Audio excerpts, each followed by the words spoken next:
And time for public comment. I don't encourage all students to comment on city business except land use applications. This is not a dialogue platform. Comments will be limited to 5 minutes. And do we have anybody signed up to? Yeah, with the economic development, it's gonna be here. No, they don't know that it's at 6:30 instead of 7. Okay, We need to be. we could pause for that. So it's true. Now, then this is about that. It's some point when they get here. Oh, yeah. Okay. It won't rotate into the. Let's see, back to public comment. There's a sign-in sheet that is there. Anybody's coming to comment? Oh, yeah. Oh, No, check if you would like to speak. Steve K. I'm commenting on the application. Okay, there'll be time for that. Oh, Hey, Walt, hey there. is somebody comment? Okay, there'll be time for that later on the public hearing agenda. And we've got Rocky, you wish to speak.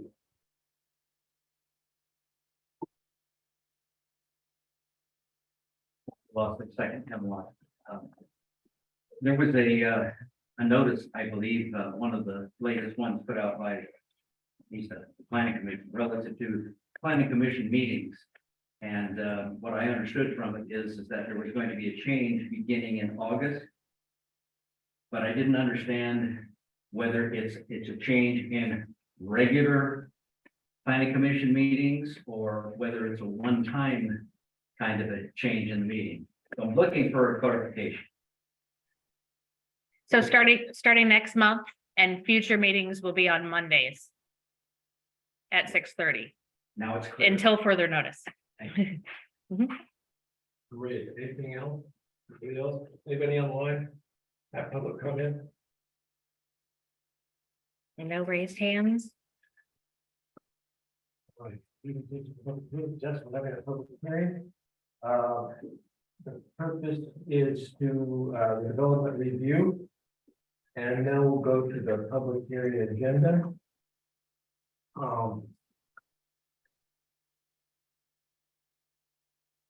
Here to read the following hearing disclosure statement. The criteria which must be satisfied for approval of this action are listed in the staff report. Public testimony must be directed to those criteria and the criteria in the plan or land use regulation which the testifier believes to apply to the decision.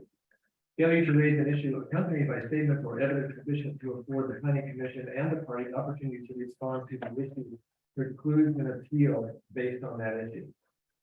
Prior to the conclusion of this hearing, any participant may request an opportunity to present additional evidence, arguments, or testimony. The commission will decide whether the hearing will be continued to another date or whether the record will be left open for at least 7 days. If you are testifying, please state your name, residence, address, and full mailing address. If you wish to be notified of a continuance, appeal, or other action on this application, please print your name and complete mailing list on the form at the back of the room. This will be a good one to do that on the sign-in sheet. Yes, Okay. Make that available.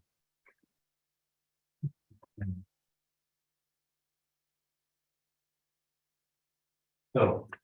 Do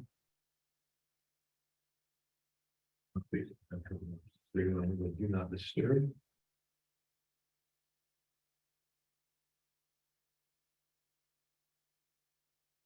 The applicant is Blizzard Pond, and the type of application is for a gas station. Does anyone challenge the planning commission jurisdiction to hear this application? If any member has a personal bias or conflict of interest, they shall declare it now.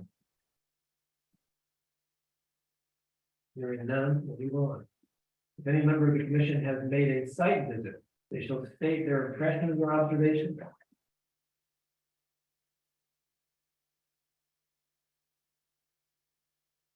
How about, time for staff report, okay? And as you do that, Walt, would you help us keep track of the page you're on? Okay, real good. Good move. I'm going to start off obviously on page 1. First of all, good evening, everyone. Hope everyone is keeping as cool as possible. As you notice, this is an application. It's a planning file DR 23-02. Property is located at South Maple Street and West Fir on the southeast west corner. Site contains about 18,600 square feet. It is zone C3, which is our general commercial zone, and is also located within the central business district. The applicant wishes to construct a combination gas station and convenience store on the subject property. This is a new application. I know we've seen 2 others before, but this is a brand new application. And I just want to make sure the commission is aware of that. The store itself would be about 3,400 square feet, located in the northeast corner of the site. There will be a 0 setback on First and a 15-foot setback along Maple. Exterior is brick, split face concrete. Height of the structure is about 17 feet, more or less, and there's a taller portion that is about 20 feet. Window treatments are included on all 4 sides of the structure. The site, and now I'm on page 2. The site includes 14 parking spaces, including a disabled parking space. These are located on the west side of the property. And there is a covered dumpster enclosure also located on the west side. There will be 3 gas pump islands located. There's a single gas pump under a canopy, but there will be 3 separate pumps located on the south side of the site. The canopy is about 1,800 plus square feet. The closest pump island is 30 feet from Maple Street and about 35 feet to the store. 2 points of access, again, off of Maple Street and First Street. And traffic flow information was provided, which appears to indicate that vehicles can enter and exit the site fairly readily. There's some landscaping on the property, totals about 884 square feet. The majority, about 600 square feet, is located along the west property line. The rest is located in the 15-foot setback on Maple Street. The site also contains an electrical charging station, and there is the underground tanks run north-south and are located on the west side of the site. Bike racks are provided, and these are on the east side of the property along Maple Street. The applicant submitted sign information. It looked to be the old facade, but the signs appear to be the same here. This is the C3 zone. Again, gas stations are permitted in the zone, as is a convenience store. This is subject to a development review, which requires a public hearing before the Planning Commission. I'm now on to page 3. Page 3 is a review of the material from Yamhill Public Works and ODOT. These comments were previously made in the prior 2 applications. I still believe they are relevant.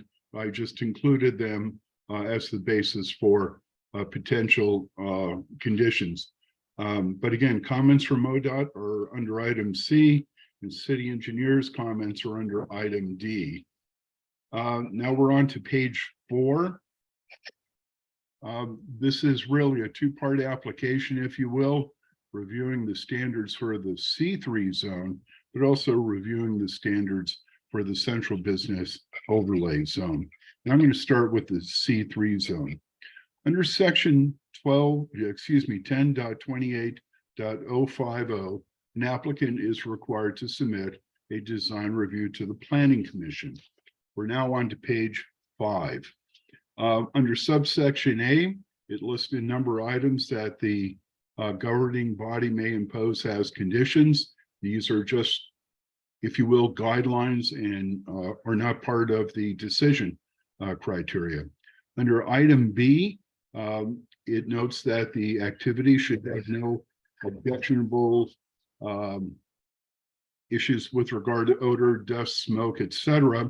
I will note that obviously with the gas station, there might be some gas vapor emissions, etc. But these are governed by DEQ, which one of the conditions required compliance with their requirements. Otherwise, I saw no issues with the site. I did make a recommendation here, though, that with regard to lighting, that lighting be designed to remain on the site and not migrate to adjacent properties. And a lighting plan, if approved, would be required as part of the building permit. Under item C, allows some limited manufacturing or processing for retail operations. That is not the case with this application. Under D, requires compliance with parking and loading requirements. In this case, the smaller building only required 10 parking spaces. Also, as noted in prior applications, there is no specific requirement for a gas station. In other words, it's based on building size. I will note that if you're buying gas, obviously you're going to be parking next to the pump. So the site includes 14 spaces, and that exceeds the minimum 10 space requirement. Any space improvements, obviously, you will need to comply with requirements with regard to width and depth, and also surfacing. Now, under the other item on loading, this is required to have 2 loading spaces, each 12 feet wide, 30 feet long, and 14 feet high. As you are aware, the commission has flexibility, and you, I think I quote the section that the commission may otherwise determine that these spaces are not required. This is, again, a choice that you have to make. I will just simply note that usually convenience stores do not have such large off-site or on-site loading areas. And usually the deliveries are with smaller vehicles, except for maybe the gas tank. Also, this is a smaller building on site. There's more parking spaces. There are fewer pumps. On balance, I think the site can work for the loading needs. But again, I want to emphasize this interpretation is up to the Planning Commission. The layout also addressed a number of turning movements for fuel trucks, delivery vehicles, and customers. I think with a reduction in pumps, smaller retail store, and additional parking, it appears the layout can safely accommodate needed vehicle movements. Now, getting to the bottom of page 6, we're looking at some height information. Maximum height in the zone is 35 feet. The structure is anywhere from 17 to 20. There's a little architectural feature at the entrance. Also, the height of the canopy is about 17 feet as well. Now we move to the top of page 7. With regard to setbacks, there are no required setbacks for the side or rear yard. And in that case, that's not an issue with this project. There is no required front yard setback, although in this case, there is a 15-foot setback off of Maple. The 0.42 acre parcel complies with the lot width and depth requirements, which there are none. So effectively, this lot is acceptable. Moving on, I previously discussed parking requirements as they relate to the business. With regard to bicycle parking, since there are 10 spaces, they are required to have 1 bicycle parking space. They indicated or identified 2 located on the setback area along Maple Street. Any improvements, though, will need to comply with the code requirements. A fence, there are fences installed on the west and a portion of the south property line. I believe the applicant intends to keep them there. There are no issues with clear vision with these fences. With regard to the clear vision, the one, and this is top of page 8, the one issue is on the corner of Maple and First. Now, the building is set back 15 feet on Maple, and based on the requirements, this would comply with the clear vision standards within our code. Finally, is a matter of sign regulations. I'm going to hold that off until I get to the central business district portion of the report, because that is the section that really holds in this case.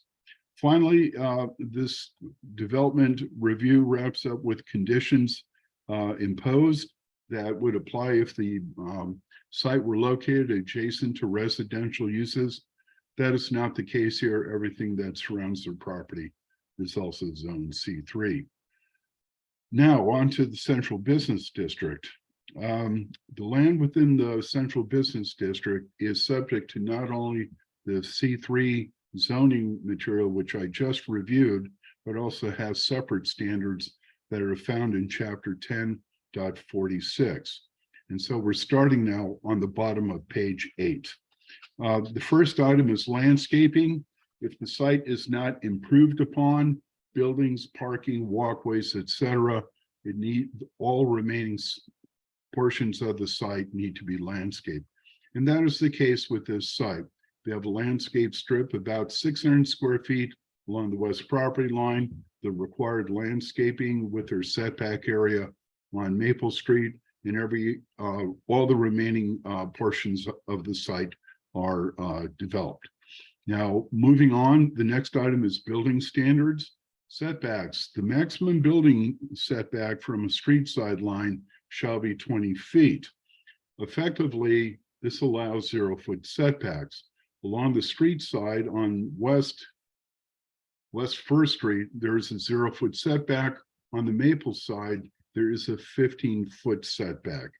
The setback area does not contain any parking, which is also a limitation. And the only thing it would keep, it does not contain vehicle parking, but will include bicycle parking. Building height, new building will be within 25% of the average height of existing buildings.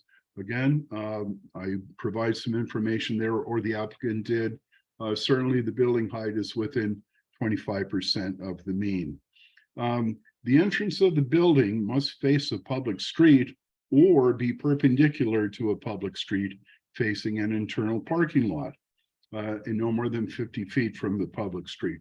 In this case, the main entrance, in fact, the main entrance is on the south side of the building facing the gas pumps, but it's within 50 feet of Maple Street.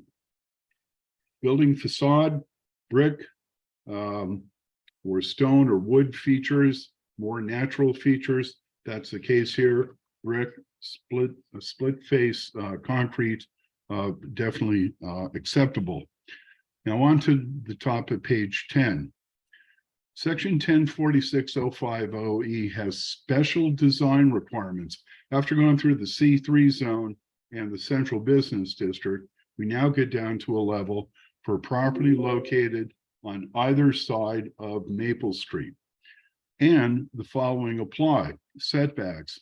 The maximum building setback from a street side property line shall be 0.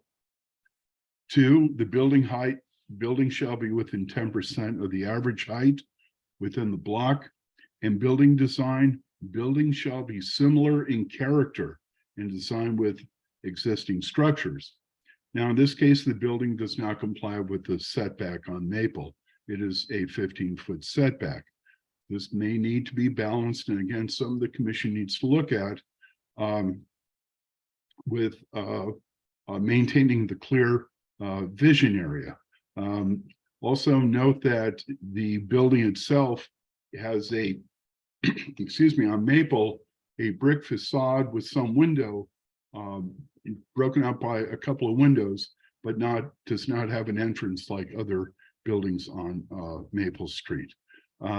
And also the building elevation is generally within 10% of other buildings within the block. So the building mass, if you will, is similar. the design features are not consistent with those other buildings.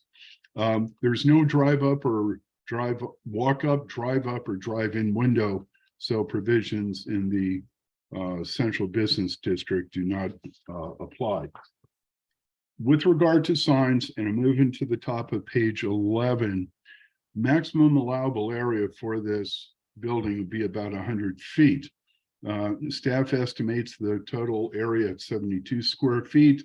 There is an electronic message sign that must be doubled, an area that be 15.6 feet. Therefore, the total sign area is below the maximum limitation. There's no limit to the number of signs. That's not the issue here. Illumination, I previously noted that the illumination of the canopy should be considered in terms of a lighting plan. Also, prohibited signs. The applicant did not identify any prohibited signs for this property. The only exempt signs would be window signs, and they do not count toward the total square footage. Now, there is an electronic message sign that was included in the application.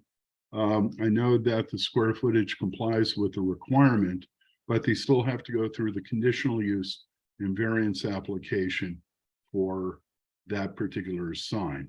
I didn't see that as a hardship at this juncture. It will take some time if this is approved to go ahead and get the development going. And finally, we need to coordinate with State Highway with regard to any signage, and that will be part of the sign permit process.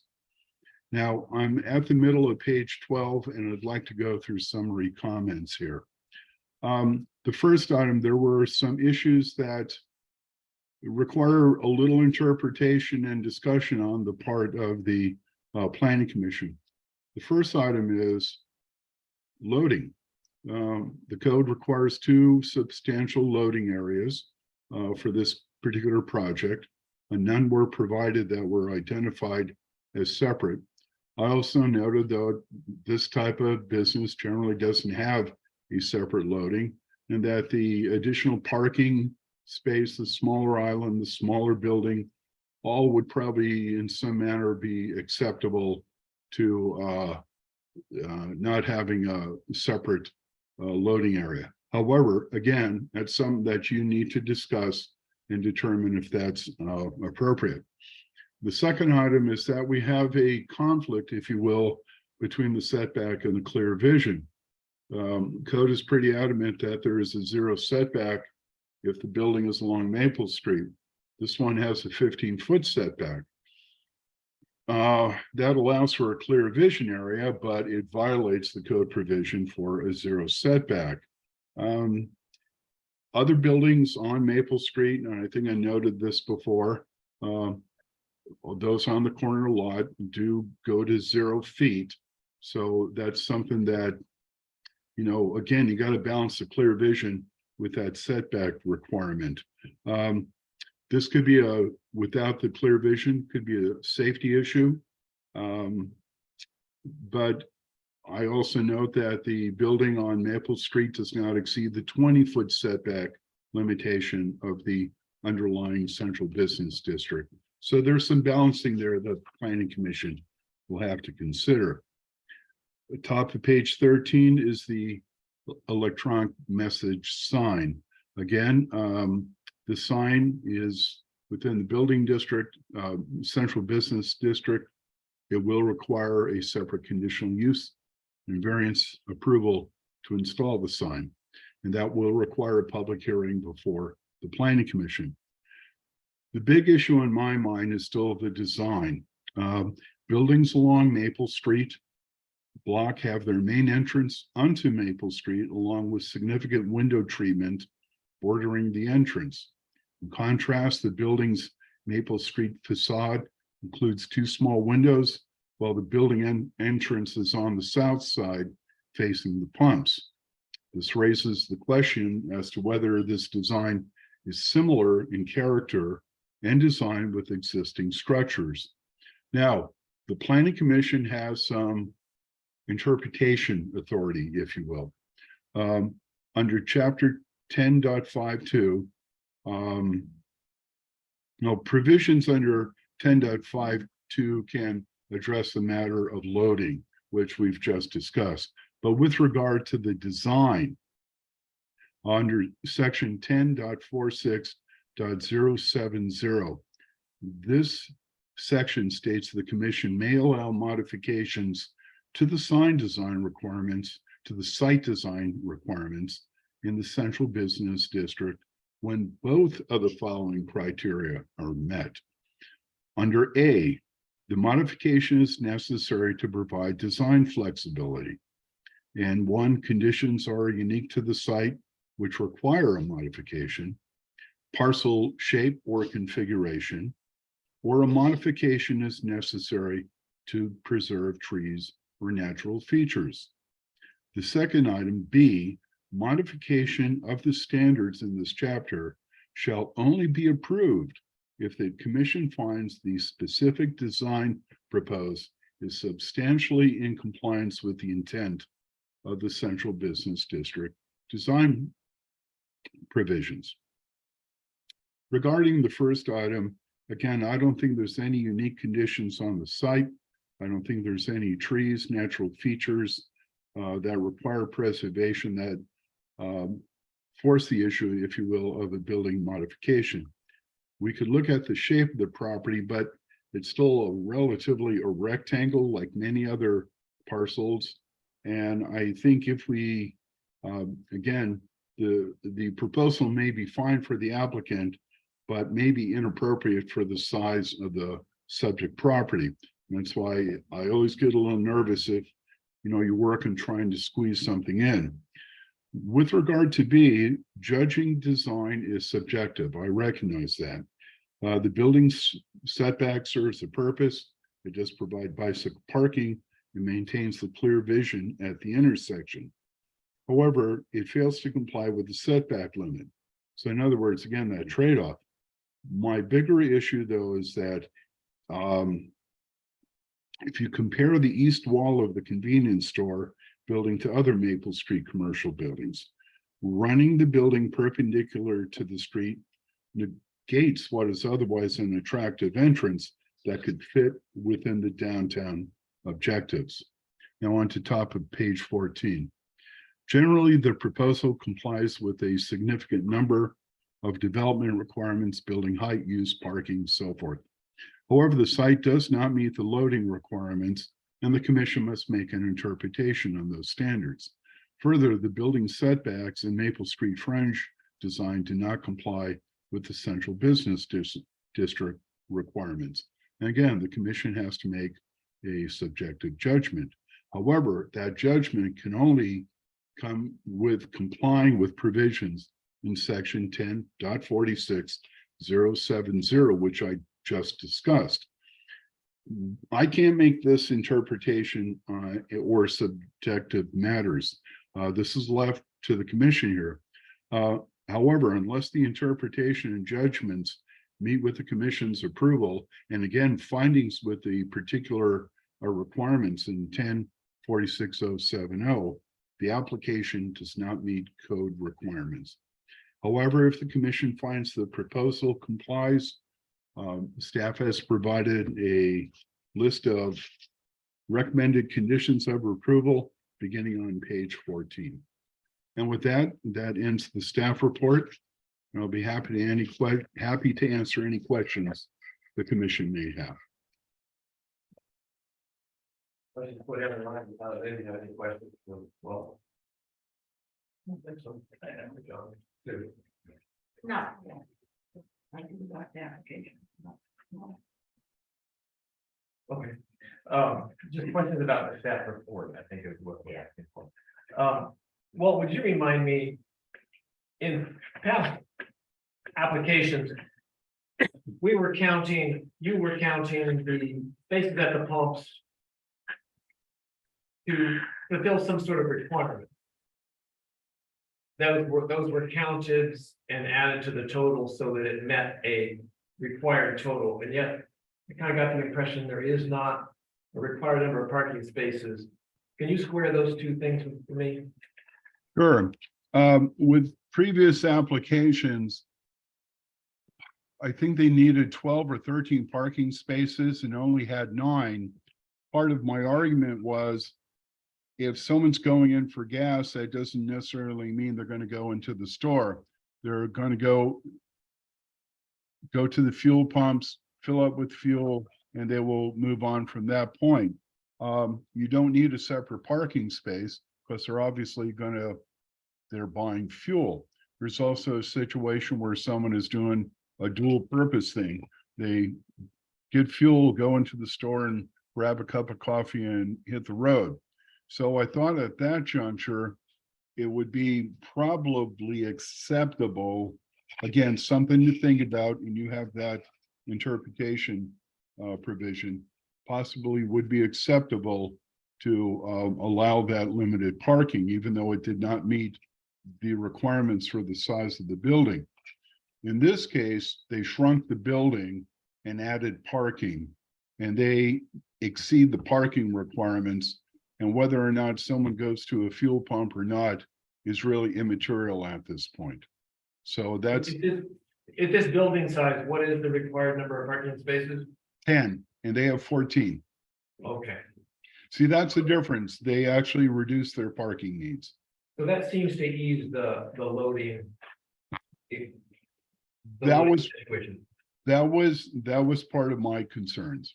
Okay. Just. What is the required setback off of First in the code? It can be 0 feet.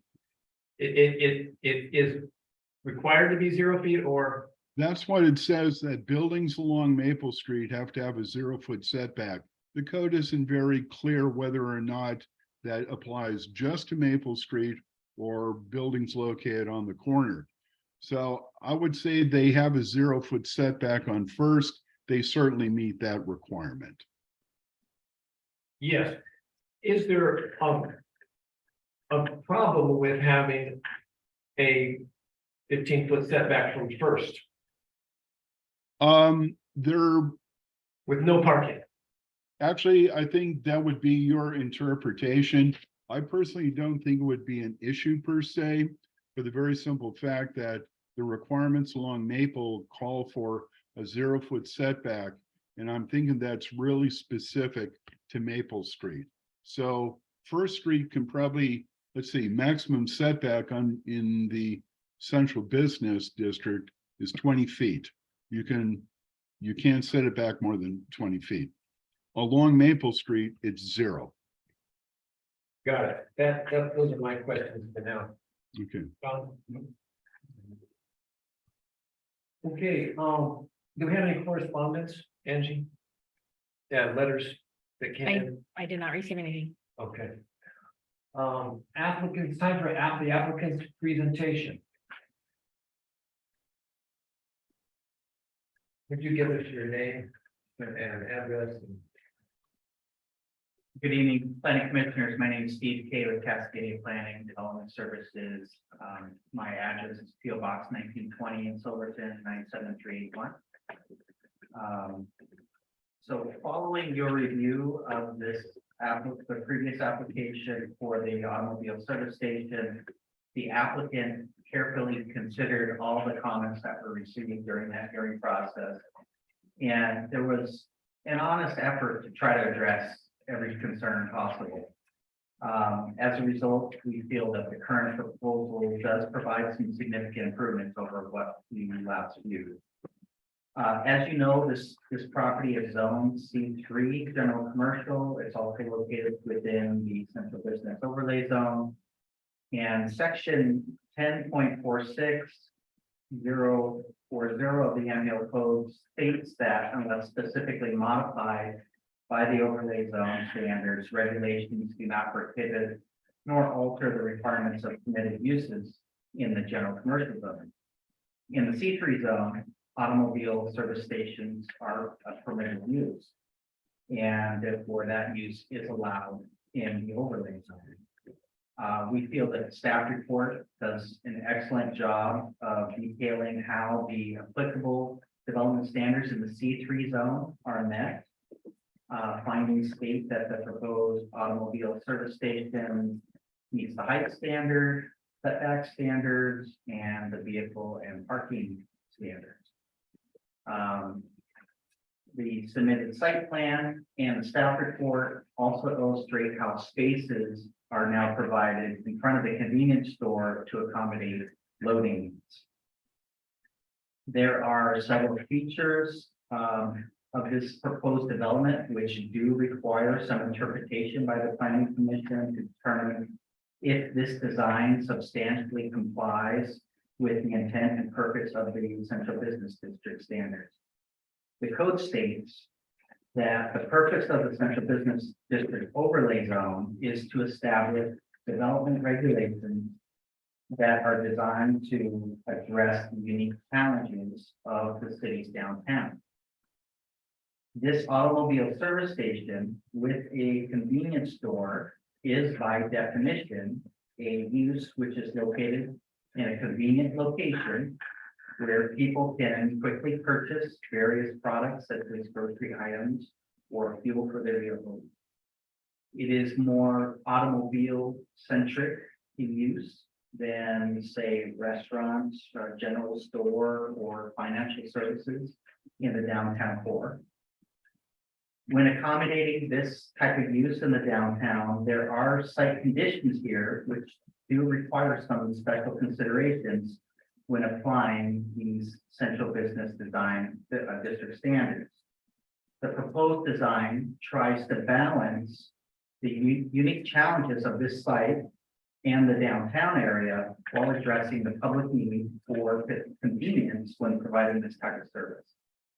The property is located in a convenient location where vehicles can enter the site from Highway 47, pull through the site, and then safely enter onto First Street. To accommodate the special need, in this case, for vision clearance at the intersection, the building is set back 15 feet from the Maple Street right away. By accommodating this setback, there's also an opportunity here to install attractive landscaping at that street intersection. Because access from the highway to the site needs to be located far away from the street intersection as possible for safety reasons, the building is located along that north property line. Since this is a convenience store that meets the needs of the traveling public, the entrance to the structure has been oriented towards the gas pumps and towards the parking stalls. As needed in the as stated in the staff report, the location of the entrance to the building may be oriented as proposed, and the design does meet the central business district standards. In addition to vehicles, the design also accommodates other modes of travel, including bicycle parking, and there's a pedestrian connection to Maple Street.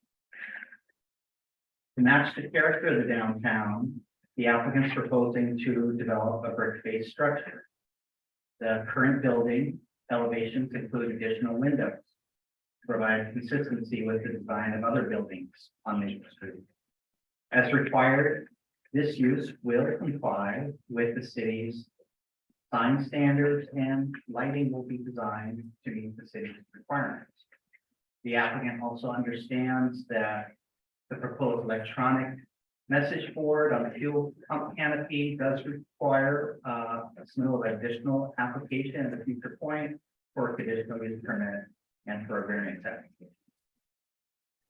So to recap, the proposal has been revised to address comments made during the review of the original design. The convenience store has been reduced from 5,000 square feet to approximately 3,400 square feet. And the number of fuel pumps has been reduced from 4 to 3. This allows the number of parking spaces on the site increased from 9 to 14 spaces. And 2 loading spaces that are now for accommodating parking on the site for that need without impacting other parking on the site. The submitted plans demonstrate that all types of vehicles can safely enter and leave the site in a forward motion. The current design addresses the special vision clearance needs at this particular site at the intersection. And the building design was revised to provide additional windows along the Maple Street and First Street frontages to meet the purpose and intent of the central business district overlay standard. The applicant has reviewed the staff report and is agreeable to all the recommended conditions of approval. We appreciate your consideration of this submitted land use application. Please let me know if you have any questions or concerns about the current design, including windows on the two frontages or location of parking for loading needs. Before you close the public hearing, and I'd like to be able to discuss those types of issues. Thank you. Thank you. We have testimony in favor of the application. Anyone online, can you check Angie? Anyone online, raise your hand if you would like to make a comment in favor of the application. No. All right, the testimony against the application. Saw your hand first, please. I'm not.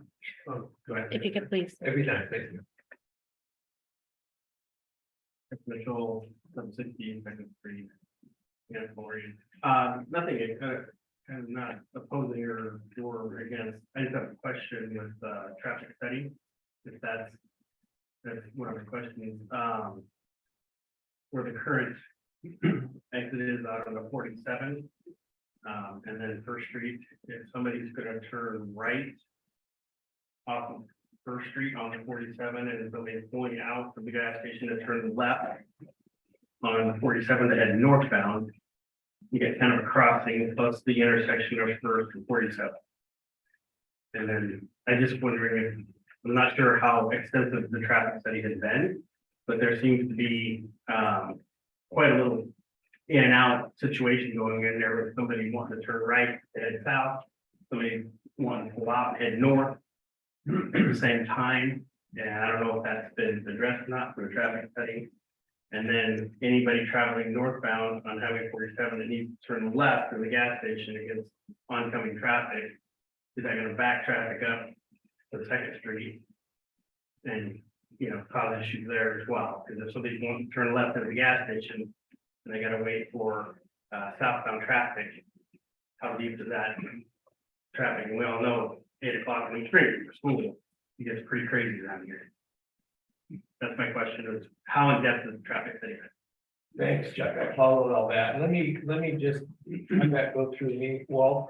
Were you able to follow the various traffic patterns that Chuck was outlining? Yes, I believe so. It's something that our code does not have any specific requirements for a traffic impact analysis or traffic study. I think it would be appropriate for the applicant to comment on whether or not they've done any assessment for the site. Okay. Just to, let me just make a decision here. Against, neutral, rebuttal, of in favor. Testimony, no, that rebuttal of in favor. That's by other people in the audience, Walt, or by the applicant? No, that's Yeah. the only rebuttal goes to the applicant. In other Yeah. words, after everyone has spoken, the applicant can respond to comments, but is not permitted to provide new testimony. So that would be a time when the applicant could respond to that question. That Okay, would let's be just wait for that one. appropriate, yes. Steve, we'll just wait till we get down to your rebuttal to respond to that any way we want to. Any other testimony, and not other, is there testimony against the application, Robert? Yeah, my name's Robert Davis, 200 North Maple Street. I just really don't have anything against or for the gas station, but I would like to bring some document information to the council viewpoint again. If you look at page 3, item C, if the city has frontage improvement requirements, then ODOT will need to be involved in the design and permitting of the ramps and driveways. I don't know if ODOT, if the city has frontage improvement requirements or not, that's something that Walt might be able to answer, but he did not in his document. Item D, paragraph 1, where the sewer has no plans on the submission. Item 2, water has no plans in the submission. Item 3, the stormwater has no plans submitted in the application.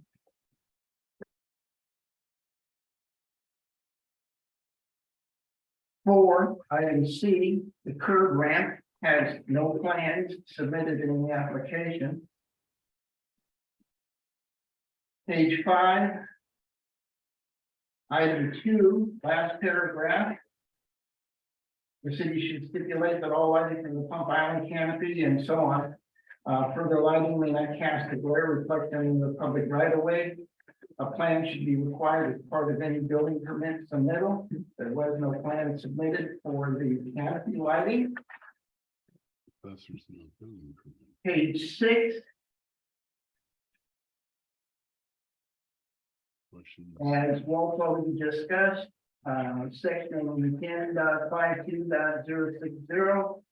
By this account, 2 such loading spaces are required.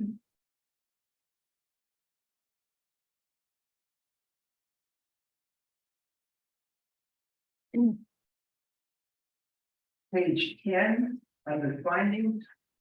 After item E, the front entrance not facing Maple Street.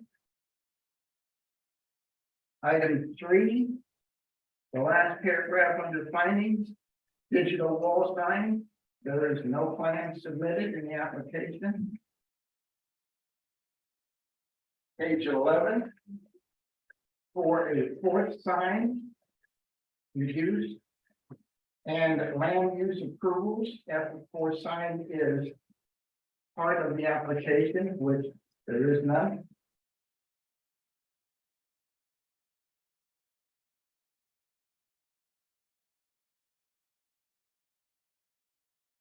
Item 13, or page 13, under findings. Finding that the only potential circumstance may be state size of the lot, this gets into dangerous territory. And use may be right in the applicant's goal, but inappropriate for the size and location of the parcel.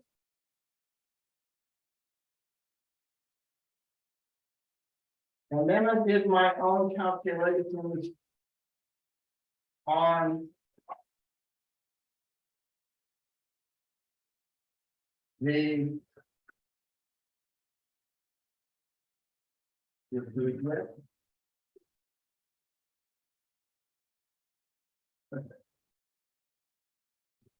where are they?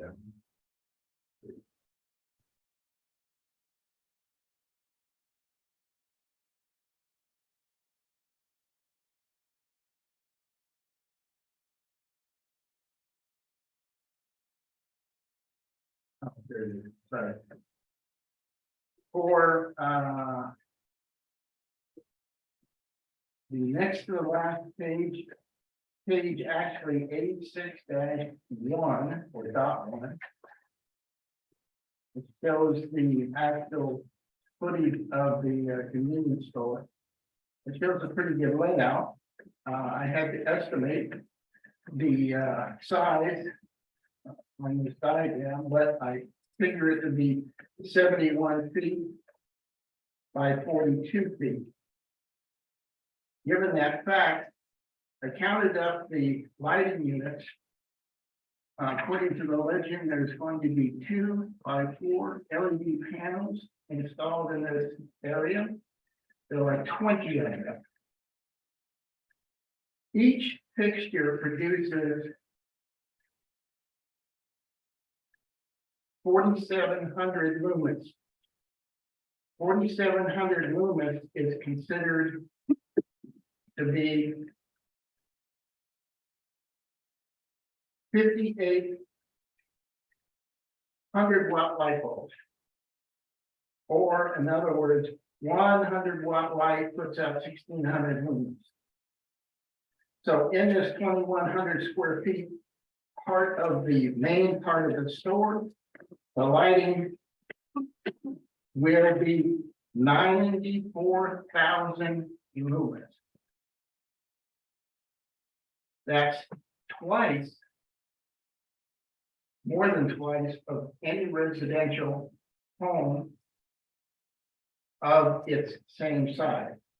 The regulation for lumens is 100 lumens per, or 100 watt light per 100 square feet, 1,600 lumens. This has 58 for a total of 4,200 lumens in a 2,100 square foot home. And this one has 94,000. So it has more than double the amount of light that a normal home would have. And since the city of Yamhill does not have a lighting ordinance as such, and the canopy has no information as to how much light it will produce, I think that's a big unknown factor that needs to be looked into. Lighting pollution is one of the biggest, if not the biggest area in which mankind has bothered to pollute the environment with, both for humans and animals, because of the sheer fact of lighting, if not contained properly with shields and guards, will basically float out into nothing and pollute the environment. It will also detract from the migrating birds and issues that fly overhead.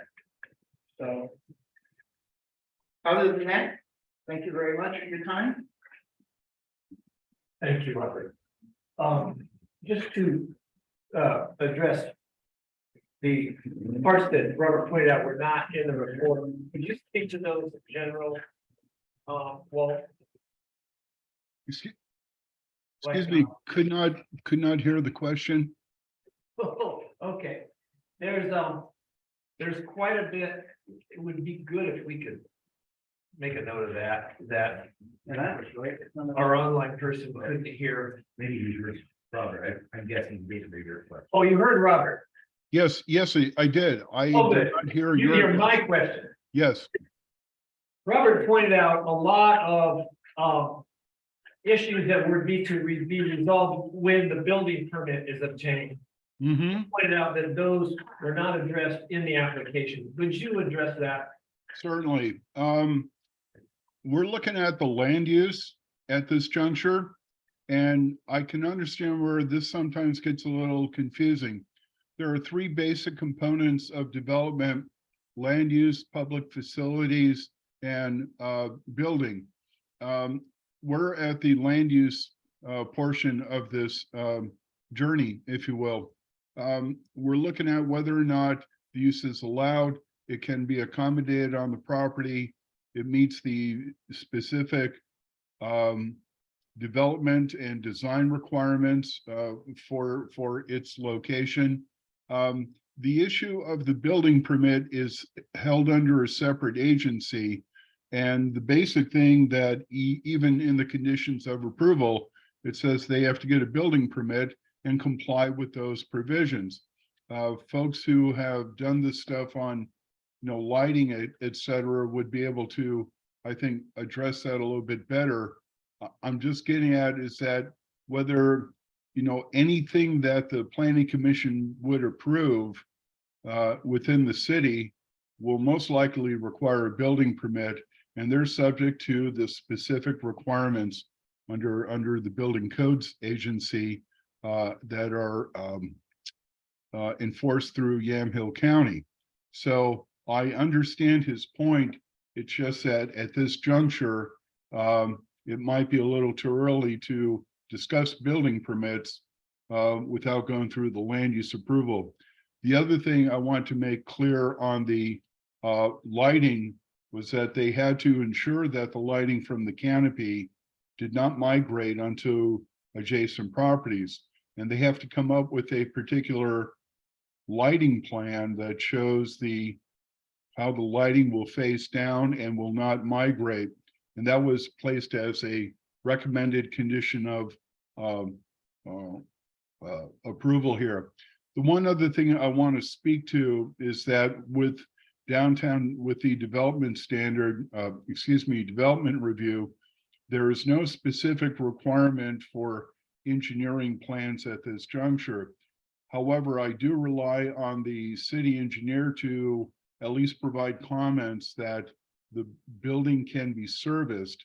And while he noted there were no sewer plans or water plans submitted, he did identify services adjacent to this particular site and did not identify any capacity issues or connection issues associated with the project.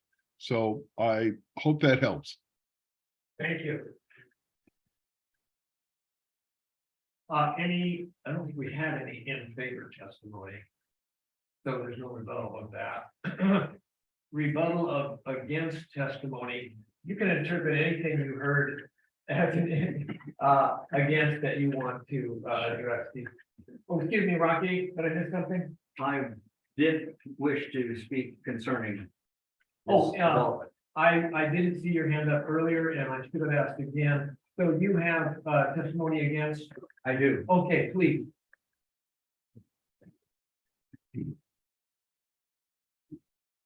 On the issue of gas station convenience store DR 23-02.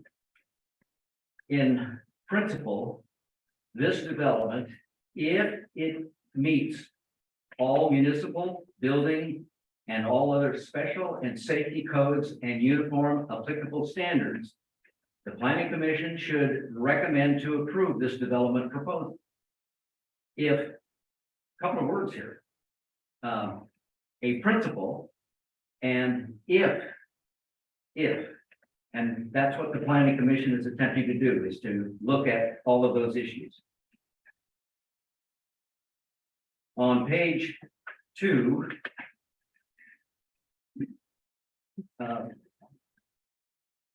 number 5, traffic flow, and since this development is cited on Maple and carries the same name, or carries the name of Highway 47 also, it is a very major transportation way. And there is room for all kinds of congestion. And because of the nature of what we already have and what will continue to come, we hope, because we're interested in economic development, I think it is important to give consideration to how much congestion will there be in how small or tight an area. Then moving to page 3. Excuse me. Yeah, moving to page 3. Under the C section, you got 2 paragraphs there. It's the larger paragraph under the C section. And it states the gas station development likely won't trigger a new ODOT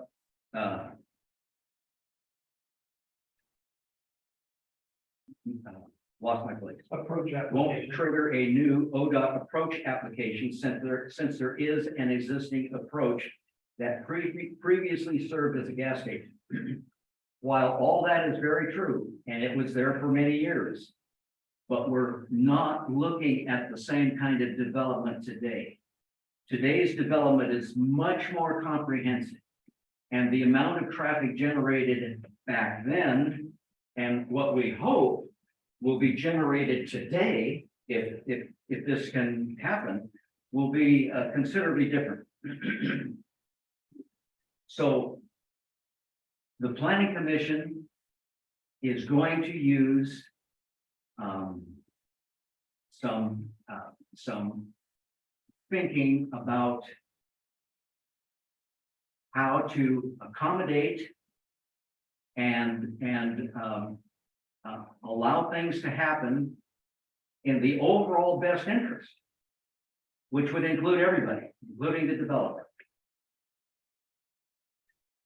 But one of the ultimate goals in development is the issue of safety. And so there's a lot of safety concerns that are associated with this particular development. Then on page 7.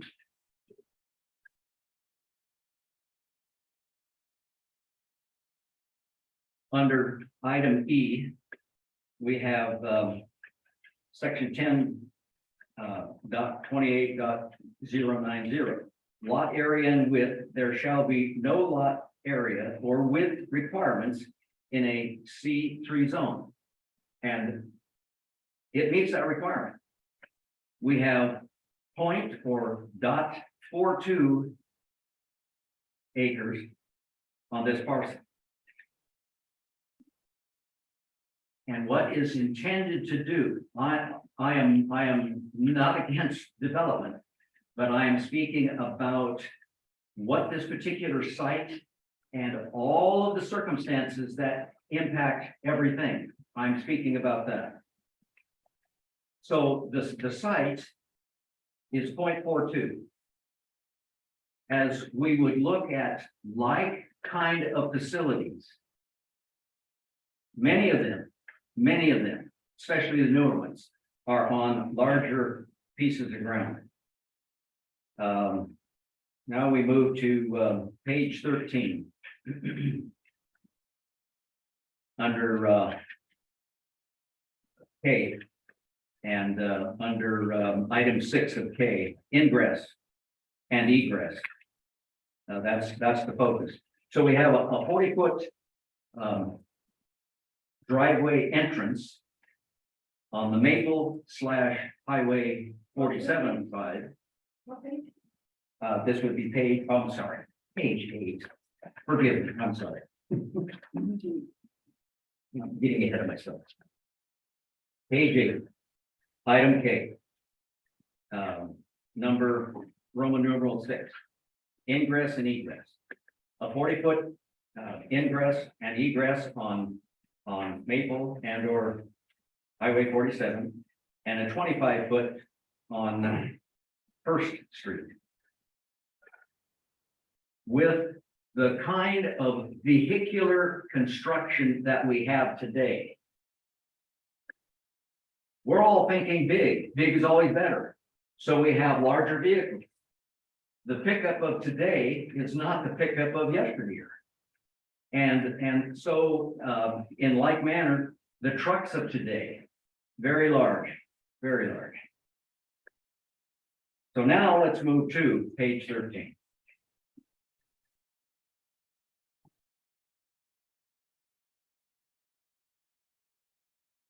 Under section B. And we can scroll down to item number 2. So findings regarding subsection A, staff cannot identify unique conditions at the site, and there are no trees, natural features, or visual amenities requiring preservation. The only potential circumstance may be the shape, size, and or location of the lot. The use may be right and the applicant's goals, but inappropriate for the size and location of the parcel. So as I look at it and study all of the visual renderings, I see that the vehicular challenges, the types and the kind that will visit this site, of which the visual renderings, many, if not most, were not to scale. So it is very difficult to look at a visual And then ensure that what you're looking at, as you're looking at the actual development, that everything applies so that you have complete and total understanding.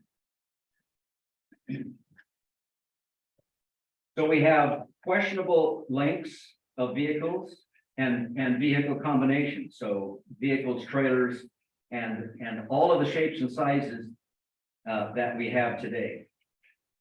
The turning requirements, the longer the vehicle, the more turning radius requirement you have. We have a flammable substance that we're dealing with.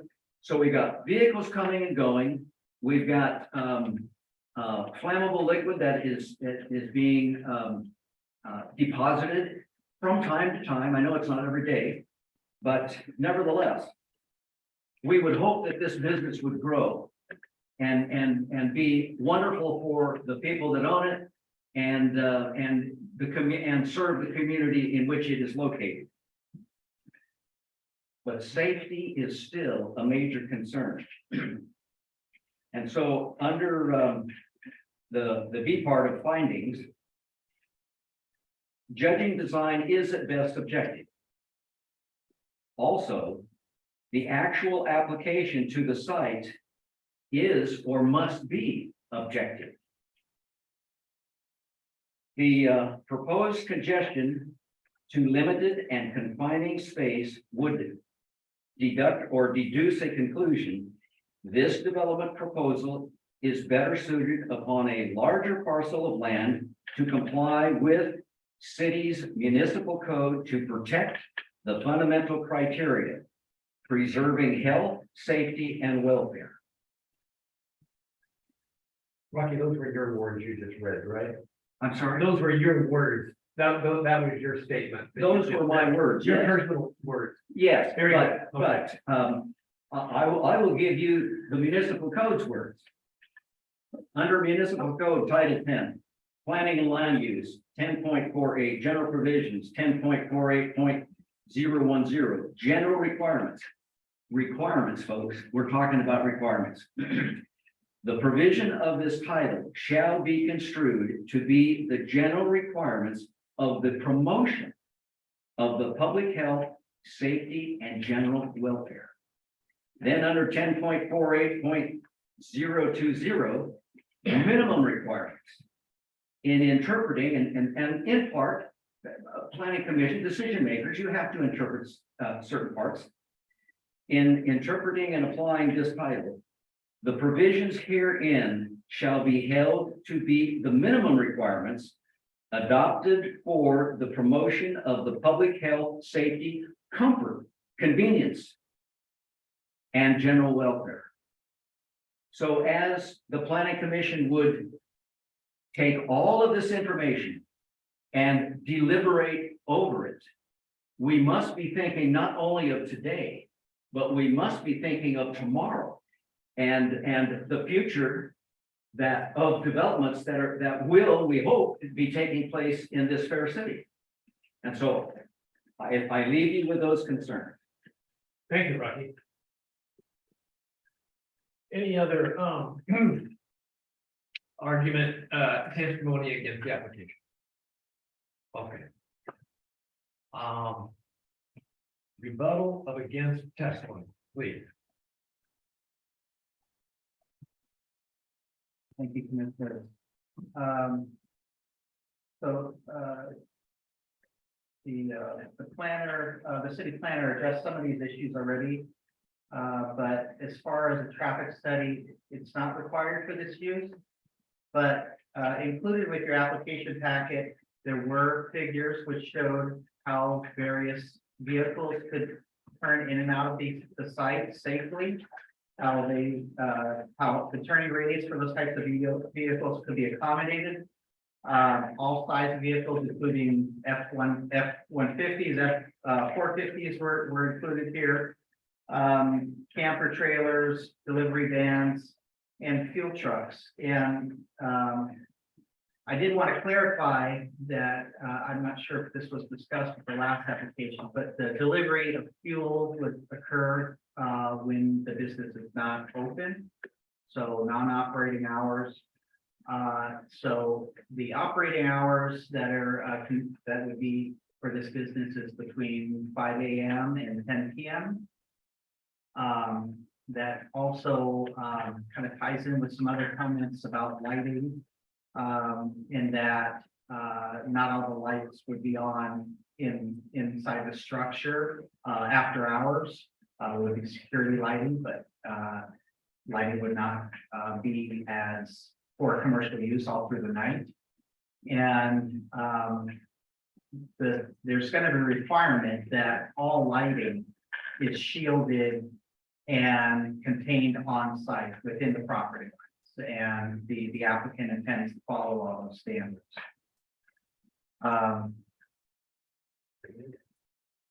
As far as the frontage improvements goes, this is for a land use review, as the city planner mentioned. There are not detailed plans submitted with this land use review. However, with building permit review, there will be engineered plans to show that any ODOT and city standards are met. And if those standards aren't met, the permits won't be issued. Those issues will be resolved, as well as utility requirements for this site will be addressed. The loading spaces are going to be provided with this current layout, adjacent to the entrance to the structure, as discussed earlier. And then signage would be addressed under a separate permit. I mentioned that earlier.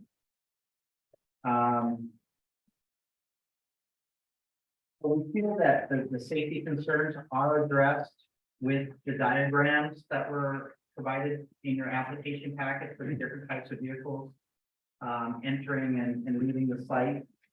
And then as far as the site size and whether or not that's appropriate for the use, we exceed the parking requirements for the size of the structure. There's additional parking at the pumps for vehicles.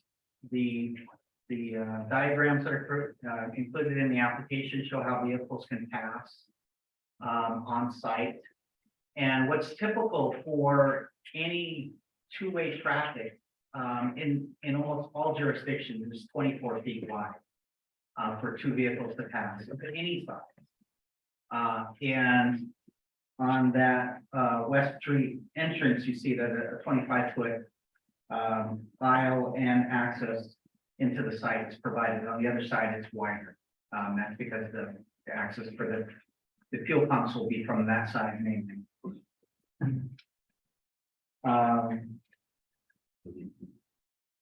So again, we've tried to address all the criteria.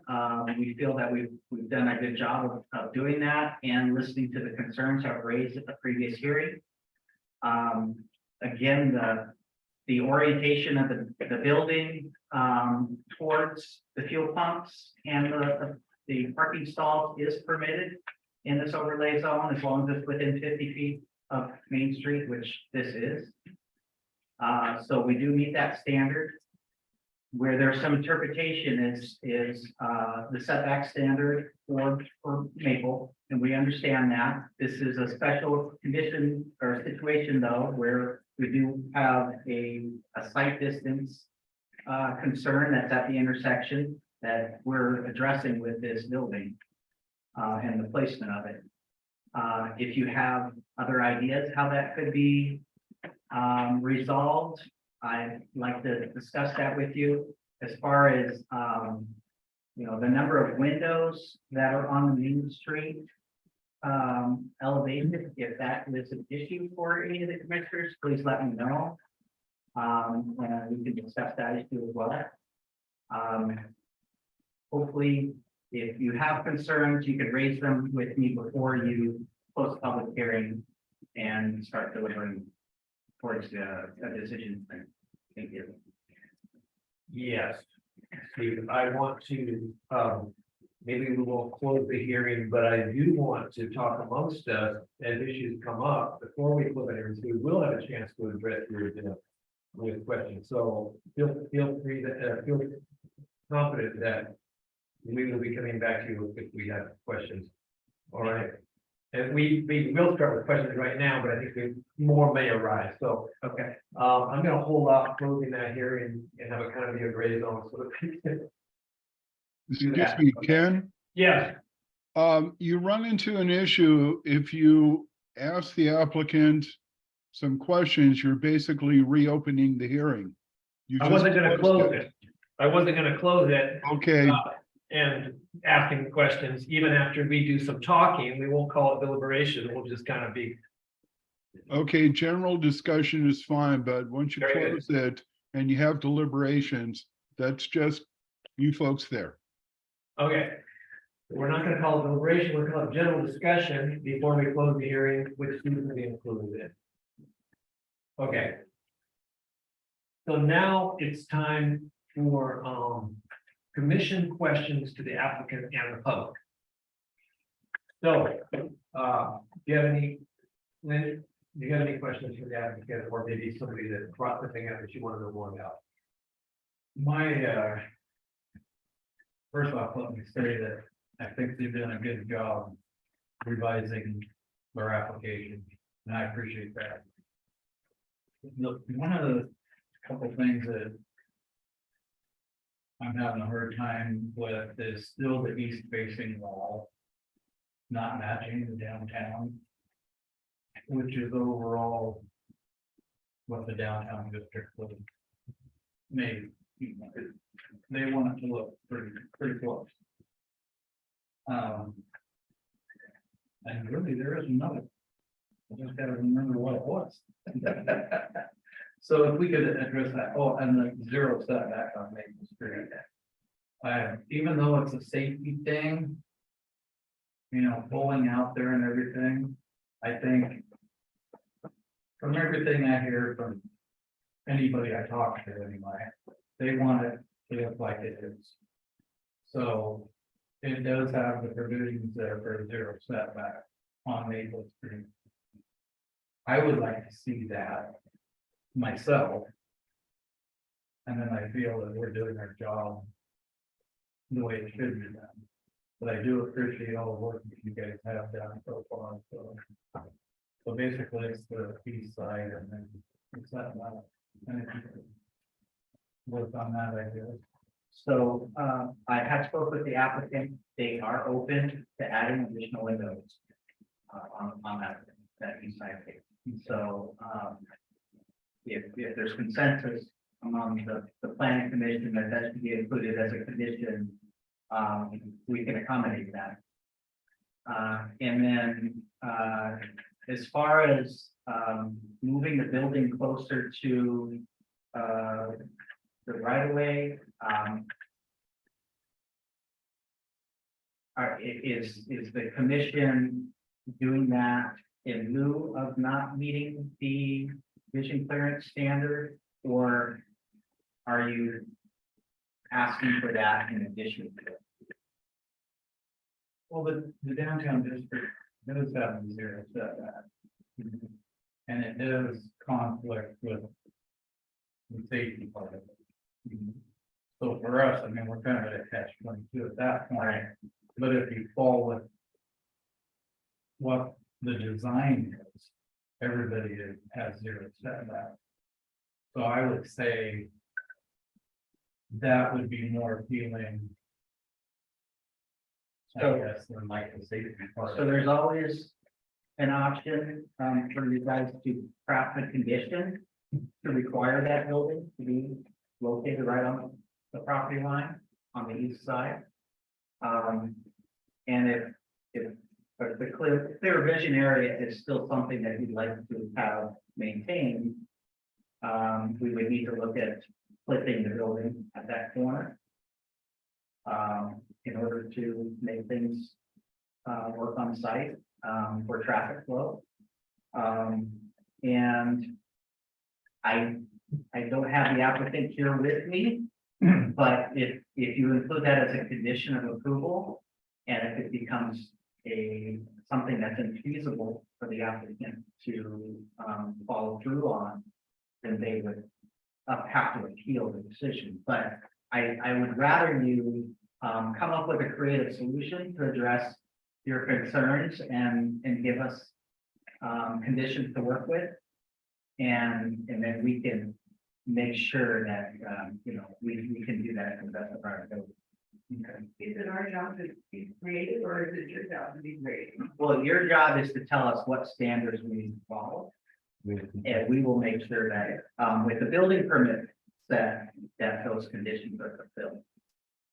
And these are just my concerns, and that would be all of us, but yeah. And I think some of the other things that have been said, I mean, as far as like, is this the right business for this property? And we got a perfect example next door that you're not gonna be able to build hardly anything on there but the off-street parking. So there's probably not a perfect piece of parcel of land here with a building on it. None of them are perfect. Right. And it is a part of directed to. But I do feel that the site plan as amended and shown to you today, it shows that it is feasible to accommodate. And I agree with that, but I guess there's just been. My comment would have been that there's not a perfect piece of property in town. So we do have to look at that and consider certain things, so. I'm also questioning, is this whole building going to be brick? It's a brick and CMU face building, so concrete and brick combination and the glazing. No metal. As far as the elevations of the building, the canopy is for the fuel pumps would be metal. And there is Not part of the downtown. At all. yeah, there's elevations that are included, which show the materials that are proposed. So it's not a metal structure, it'd be brick. But the criteria downtown is for the wood and brick.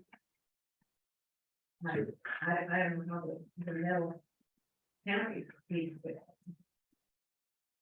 Well, it's a covering over the fuel pumps.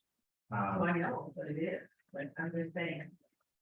That's not part of the description of what And in that materials case, we're expecting to see downtown.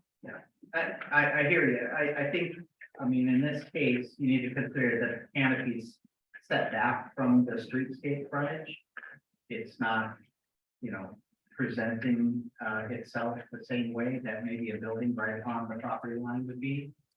But it's still part of what we're looking for downtown, but it's not. We don't have plastic, we don't metal. That's what I see in our buildings downtown. I don't see anything that's metal or plastic. To give a question, Yeah, that's what I'm asking.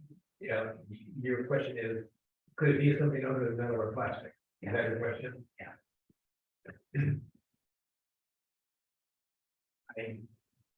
I think I'd have to maybe ask the city planner to weigh in that, as far as his interpretation of what required building materials are. But as I understand it, as proposed, the building meets the standard. The canopy over the fuel pumps could be considered a little different, but Any put on the canopy wall on this concern? I understand the question. That's a very interesting one. It talks about the main building or the main structure. There isn't any particular reference to accessory structures. For example, accessory buildings. If they had a building in the back, should it be the same finish? The code is really quite silent on that. I think traditionally you're looking at this type of canopy for this type of use. There's ways to maybe make it a little more attractive, say having brick columns instead of, a concrete pole or a steel pole. but there's nothing in the code for that requirement. All right, let's go to you, John, if you have any questions. I think mine's more for us as a group. We need to decide if we're gonna like feed on the clear vision or the setback thing. Cause I feel like we're conflicting right now and it's not really fair to him to have mixed messages. Right. Great, thank you. Do any more questions? Good. Don, do you have an opinion on the setback? Personally, I feel it's safer setback, like how he's talking, but that's a personal opinion. If everybody else wants it up front, I understand that too. Good. I don't know. Do you want to go over or? Are you gonna go over? I've been holding off with my opinion. Okay, we should do that, okay. I'm gonna hear other people speak before, because they're saying things I would have said, I need to hear myself last. No, I'm just, there's just so many little things. And it's really hard, you know, I'm working with this economic development committee right now. And we realize that we're so far behind our town is of what all the towns around us have been doing to keep themselves updated, to be in line to be willing to open themselves up for development, to work on the UGB, any of the things that are needing to be done for growth has not, I mean, we're so far behind, it's really, really sad here in this town in comparison to all the little towns around us. And so because of that, there are so many of these gray areas that are great because we don't have good standards in our zoning, especially for the central business district. And all the other towns around us have got it down pat. They're down, I mean, they got everything from deciding what kind of lighting they're gonna have to whatever. And we have got, and so it's really easy for somebody to come in and not be able to get a straight answer from us because there is a lot of gray areas that we can't legally, maybe, I don't know what, you know, I'm not a lawyer, I'm not a planner, I'm not, you know, but I also want to have foresight as far as, like you're saying, the safety. I mean, I know, you know, I've lived in this town for almost 50 years, and I know what it's like to get in and out of any street on this town. The safety for our kids. I mean, this is the main thoroughfare, and people don't slow down, and they don't know to look for kids because unless the school crossing guards are out there, they don't know that people are going to be coming out of these because there is that zero clearance there on the corner of every single one of these corners. It's bad, and that's why there's been so many accidents this year down at the T&E corner. Because there is just that people don't know, and they don't, you know, they're on their way to bed. They're not stopping here for something. They're just getting their business done. And so here we are, and we're trying to make a decision that's fair to them, but has to have some introspection, like Rocky did, for the safety and the future of our town. And it's really hard when there's so many gray areas. Thank you. Steve, I've got a question. We heard that the zero foot setback is important. John's concerned about safety. You mentioned clipping. That's why I asked Walt, what about setback off first? Just consider in your mind for a moment, sliding the building away from First Street and keeping it on the 0 foot setback, so it looks like the intent of the central business district overlay. I think that would probably make a more inefficient use of the site than maybe necessary. And clipping the building at the corner. Yeah. Would be more efficient. Okay. Because you would have that additional 15 feet along the entire length of that structure. Well, I know your applicant's not here and it's difficult for you to say, yeah, sure. But that seems to be a way around this impasse for the moment. So I'll just leave it at that. That was my question about sliding. Another question I have is, I'm looking at these diagrams about flow, and I'm seeing these big blocks for F-150. And I'm thinking, wow. This looks pretty good, and then I read it's not to scale. Can you address not to scale? The printing is not the scale. You can't put a scale on this. But, so this is not, 1:20 or whatever. Oh, okay. But it is drawn there to scale relative to the site. The building, the trucks all have the same scale, whatever that scale is. Okay.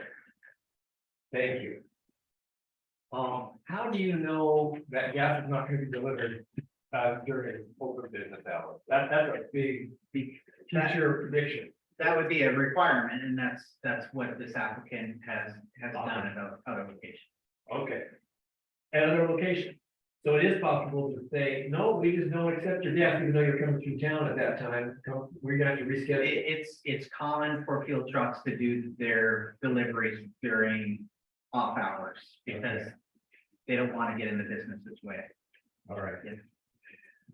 You move from a phone, right? Like this, not like this anymore. Never mind. Okay, that's my question. Yes, I did. Go for it. Yeah. Okay. So I kind of agree with John as far as safety is a concern for me, but, just because I've always had that action in the TV, so, but so I would say if we decide to do the zero setback, that would be 600 foot. That would be what we have on the scene. And I had thought about the shipping and building, but it seems like we were critical of how much space there was over there. Right, Right. I see that now. Yeah. Again, I can't speak for the applicant, but I do feel that it's possible to accommodate that type of condition for the approval, because when the building is moved over 15 feet, then you've got that extra room now to offset the cliff in the building. So, yeah. So, and then as far as, I agree that the 3 pumps, I think is a lot better space wise, for getting vehicles in and out. I think any use of the lot on 47 is going to have potential congestion, whether or not you're full at the gas station area. Congestion is going to be an issue, it's just part of the downtown area. Maybe we have congestion at TV, because some people park in and just running across the street to go in. So, yeah, so I guess the setback clearance thing, I can go either way with that. But I think if we go zero, then cliff, we can see around the corner better. Yeah, and I think this was a better plan as far as usage of space and addressing some of the navigation concerns on the lot itself that people have. Oh, and I do agree with the front, the east facing side. So one of my concerns is not necessarily the number of windows, but maybe the size of the window. I don't know if that would be an option. Making a window a little bigger. I think that's possible. Yeah, so if you think about the other buildings, they all have larger windows, and that may make it fit better into the look of the town. The windows are fairly tall, but they kind of, you're looking for wider windows. Yeah. Even wider, And might more. fit better in. Yeah. Like downtown. Yeah. Because right now, it's like a block. Yeah, the applicant is open to adding the windows or larger windows. Something that makes it look appealing and attractive to draw, actually, from the applicant standpoint, drawing into the story. Right. To see. I have a question about where the trash enclosure is. I can just see people parking in here and it's trash day and recycle day, and here comes the big guy. And moving to that, if there's cars parked here, I think that's a bit of a So the entrance to the enclosure would be from the parking aisle, not from the parking stalls. So Yeah, no, I'm aware of that. But I'm just saying, if there's vehicles along here and it just happens to be the day that Pepsi's out there delivering too, and here comes the trash by. yeah, it- Where do we draw the line though, that's Yeah. a business operation? You know, that they need to coordinate that. Are we solving their business problems or? I guess that's my concern. That seems like a business thing. you see this type of issue in pretty much any commercial use, whether it be an apartment complex or anything where you have a trash enclosure in a parking lot. The vehicle will stop, they will pull the carts out, and then they will lift it and dump it, and, you know, that's really the only way to do it, for most commercial locations. And it will be a temporary inconvenience while that's happening, but, once a week. Steve, you know, big windows on this would look great, but what are they gonna look at? Usually these are backs of coolers, and this is where people are reaching in on the other side to get their orange juice, and the back is, you know, storage for beer and coolers and stuff.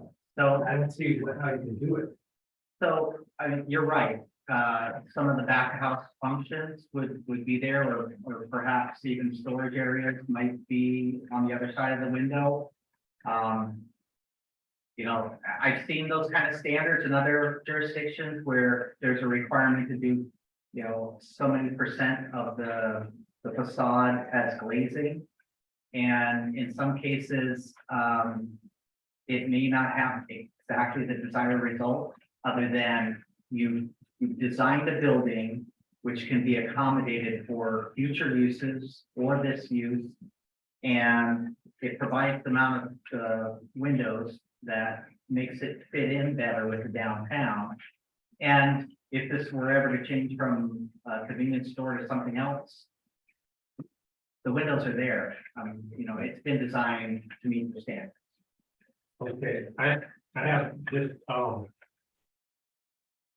an idea, you know, in the front of this building where people go in and out, if that was facing Maple, it's like great to me. It matches this. This street of elevations that are already on Third Street, the other buildings are just some outlines, the elevations of those, the faces of those buildings. What we get on this east facing wall is kind of a box. So the West Radical question is just some sort of false roof that does this, you know, on the top of that building.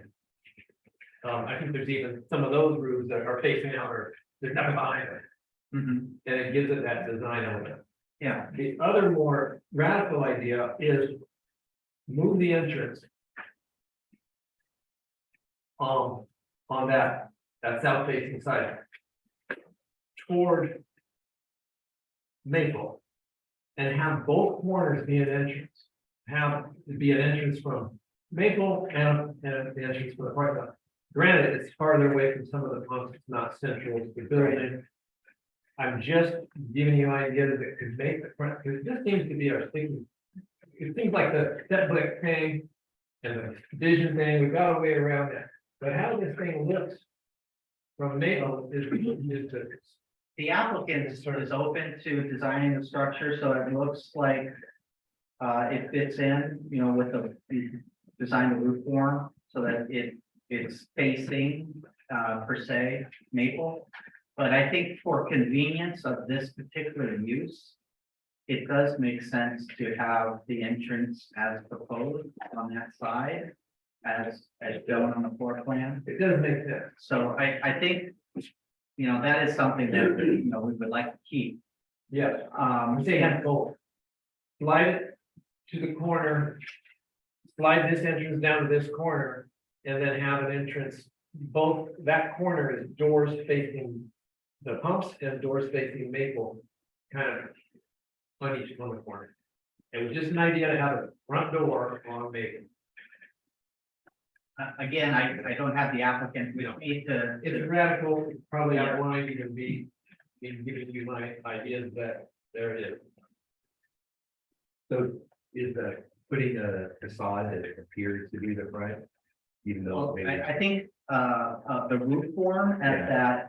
at that area that's clipped Mhm. could still look like that is a front, you know, in the way that it's designed. Okay. Similar to some other buildings that are along the street. But I still think that the actual entrance would be better suited on the other side, and if that's on the other side, then, you know, the storage, the back of house needs are gonna be more on that, other side of the building. Yeah. Excuse me, could I offer possibly an option here for Please, everyone Paul. to consider? You seem to be almost negotiating what you'd like the building to look like.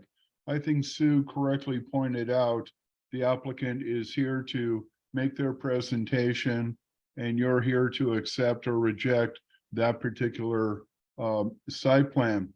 I don't think there's anything wrong with the applicant continuing this hearing until next month.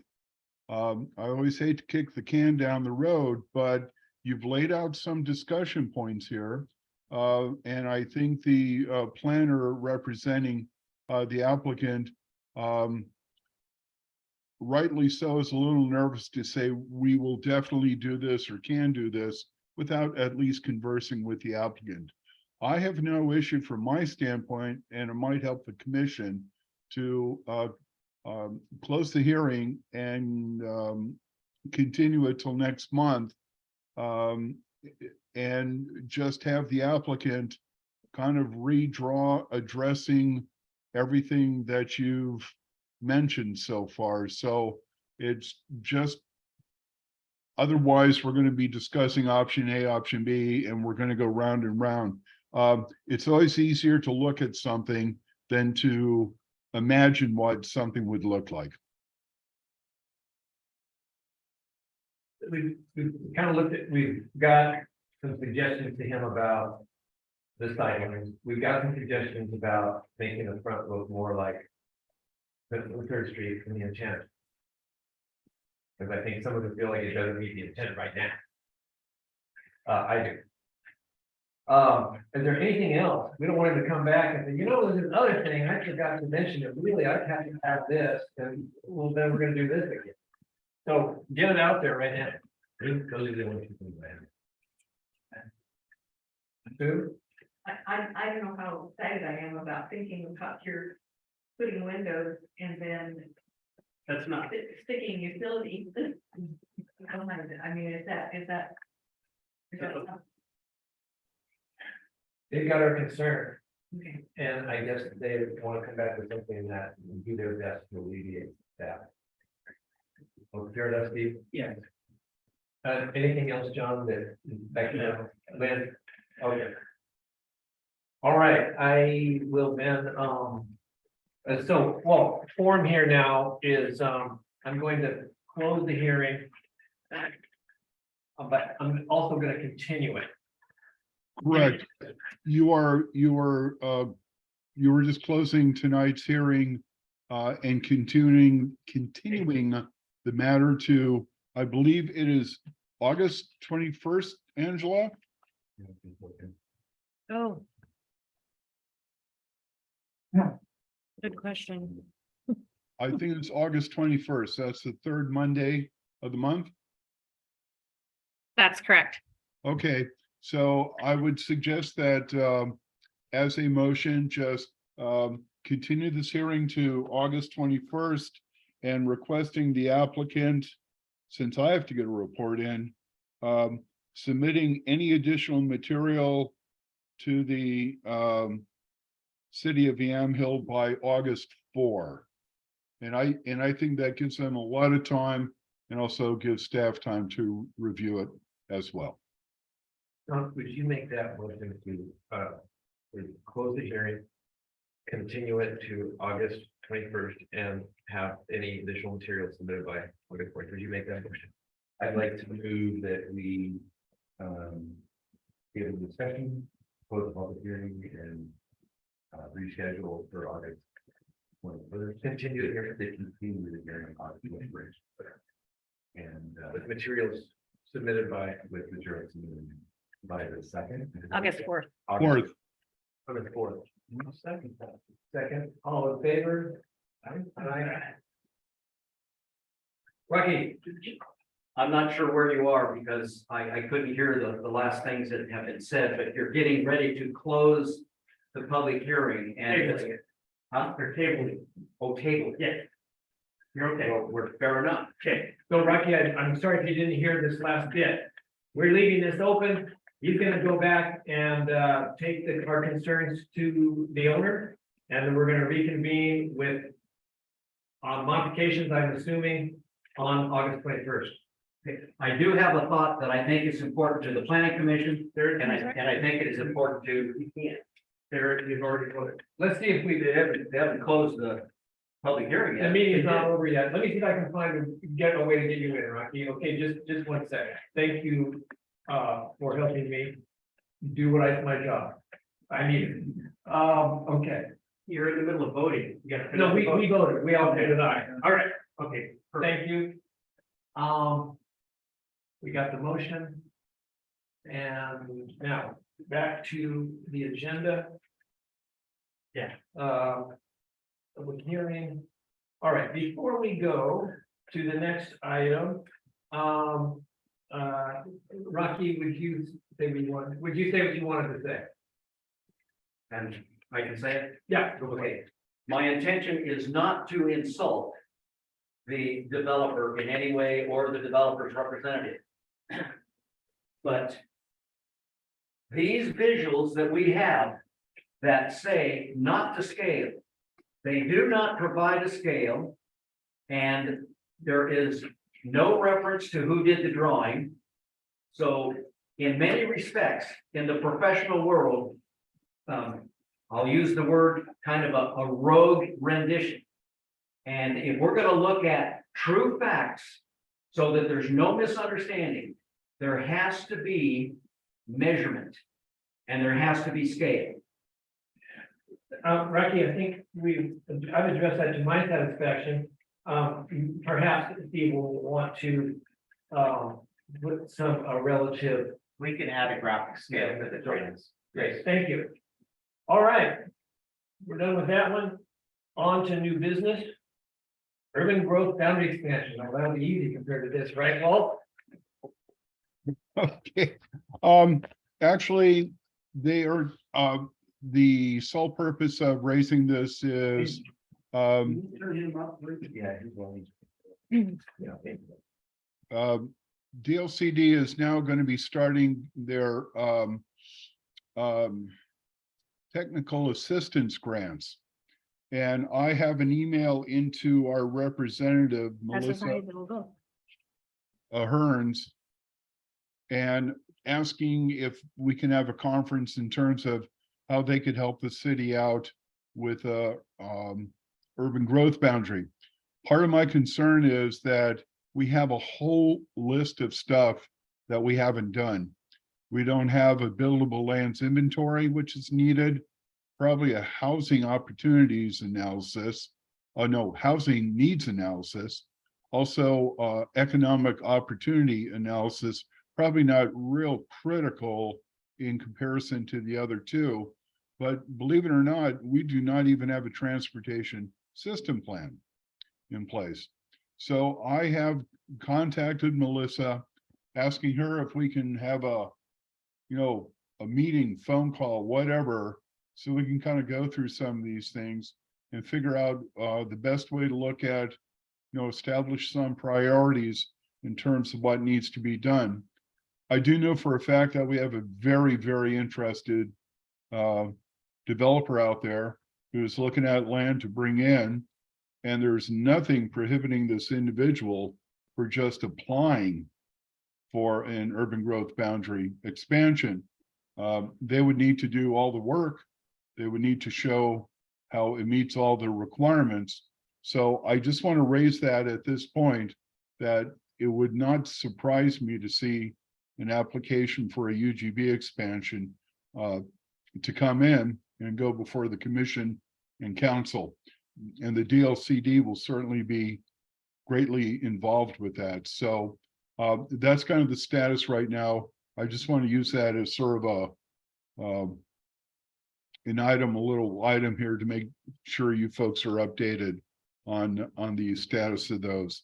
I'm also really concerned we don't have a TSP, and I want to talk to Melissa about that as well. There might be some separate funding through the TGM program, Transportation and Growth Management.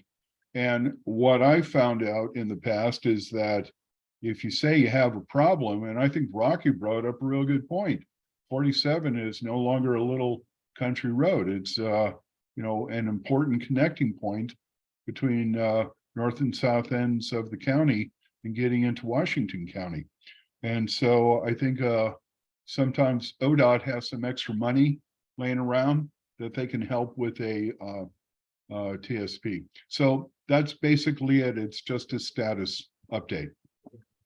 TSP, Transportation Service Plan. System plan. What that is, you look at the big picture of what do you have for transportation right now? We obviously have streets, but it also looks at cars go through, it does traffic counts, it finds out where the dangerous intersections are, it looks at pedestrian access, bicycle access, intercity bus travel, that sort of thing.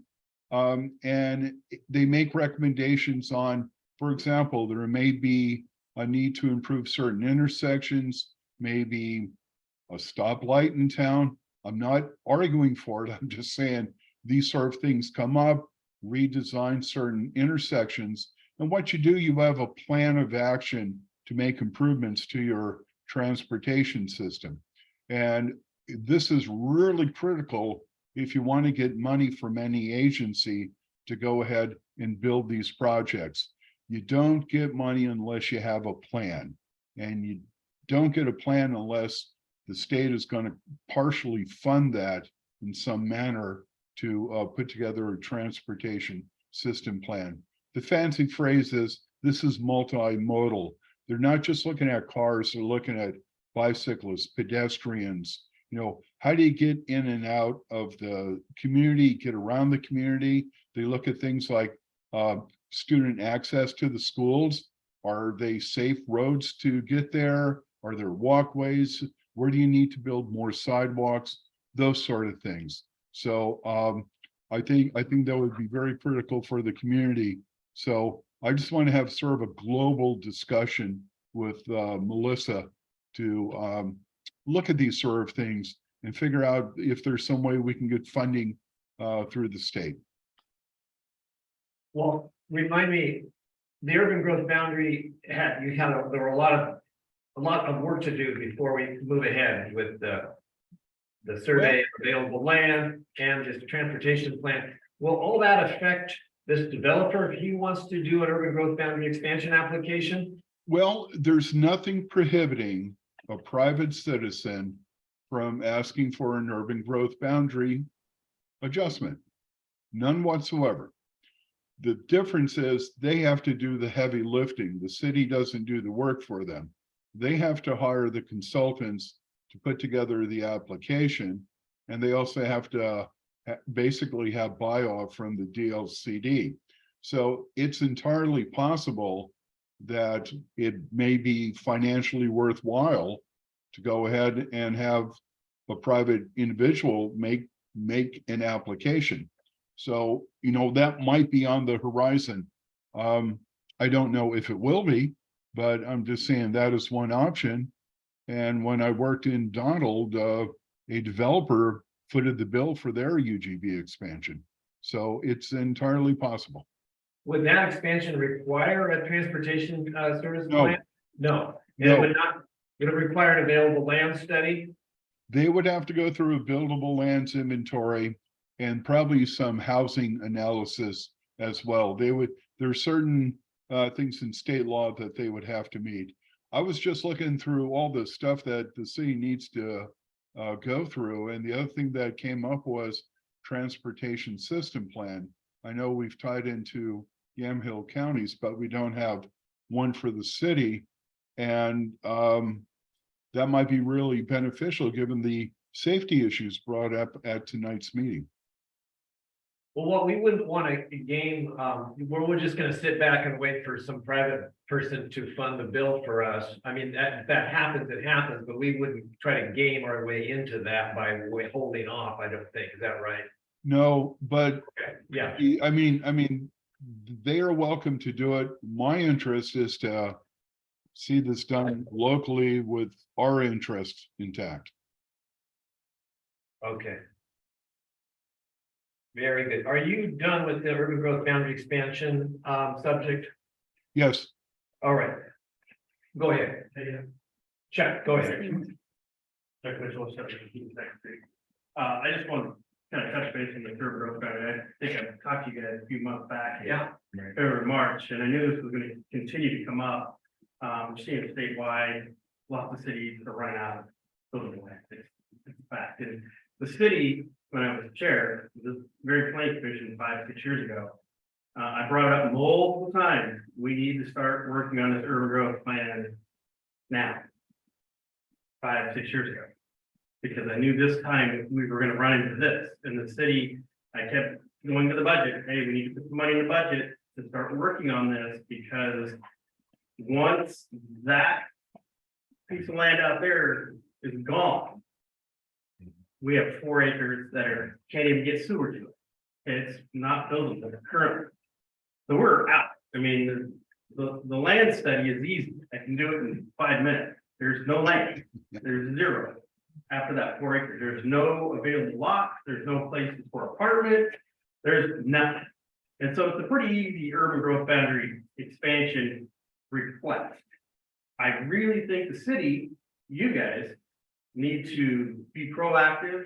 Every planning meeting, you're dealing with Walt, dealing with the state. We need to get this thing moving, because we don't have a 20-year supply.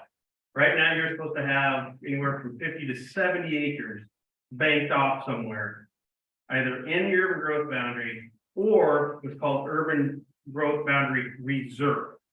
It's where we identify an urban growth boundary, and then we identify a reserve that once we meet that urban growth boundary, we've already planned ahead that, oh, we're coming up on there. Well, it'll be easier to pull that in than going through this whole circus again.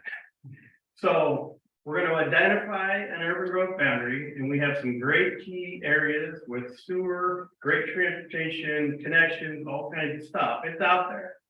City has it. But we need the city and Walt to be proactive, working with the state, because Walt, like anybody, he who is at the state first gets the money, right?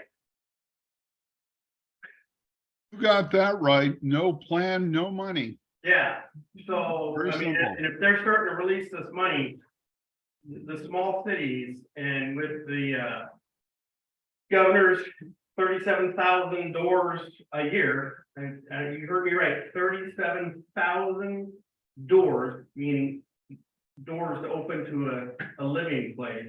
That's a lot. We don't have the land to do that. So, the city needs to be proactive. You guys need to be proactive and understand change is gonna happen, because if it doesn't, then goal 10, all cities are maintaining 20-year buildable land inventory. Chuck, we're on the same page. Right. Thank you for that Okay. encouragement. January 16, 2016, John Morgan, urban growth boundary expansion. Here's what happened when you and I were. There's been a lot of interest among city leaders in expanding the urban growth boundary. You probably have this document, Walt, from John, January 6, 2016. And if I don't, I will certainly obtain it. So Okay, everyone's on the same page here. I think it's a matter of getting some bucks together and get going. And I'm hoping the state will pick up that dime. and I think AKS gave us exhibit A legal description of the city. That was part of what was done by John. This was just been on the back of my desk for 7 years. Okay. And yeah, and the city of the Yamhill Industrial Land Project, well, this is even older, 2008. Capital Improvement Program, the city of Newburgh, never mind, this was just something we're looking at. Comprehensive Plan 1999 was the last one. So anyway, well, some of these are in your files, I think. You Okay, can build on what John did. let's go. Okay. Okay, thank you. Next is unfinished business. VRBO. What does that stand for? Vacation rental. By owner. Thank you. Airbnb ordinances. Lead off there, would you please, Walt? Sure thing, thank you. I was asked to put together or obtain or, steal from the best with regulations for what would be short-term rentals. These would be Airbnb, and they go under a variety of names. But essentially, someone has a home and they rent it out for a short period, a week or two or a few days, to someone else. And there's a variety of ways that can be done. They actually own the home and just rent it out for Airbnb, which is very common on the coast.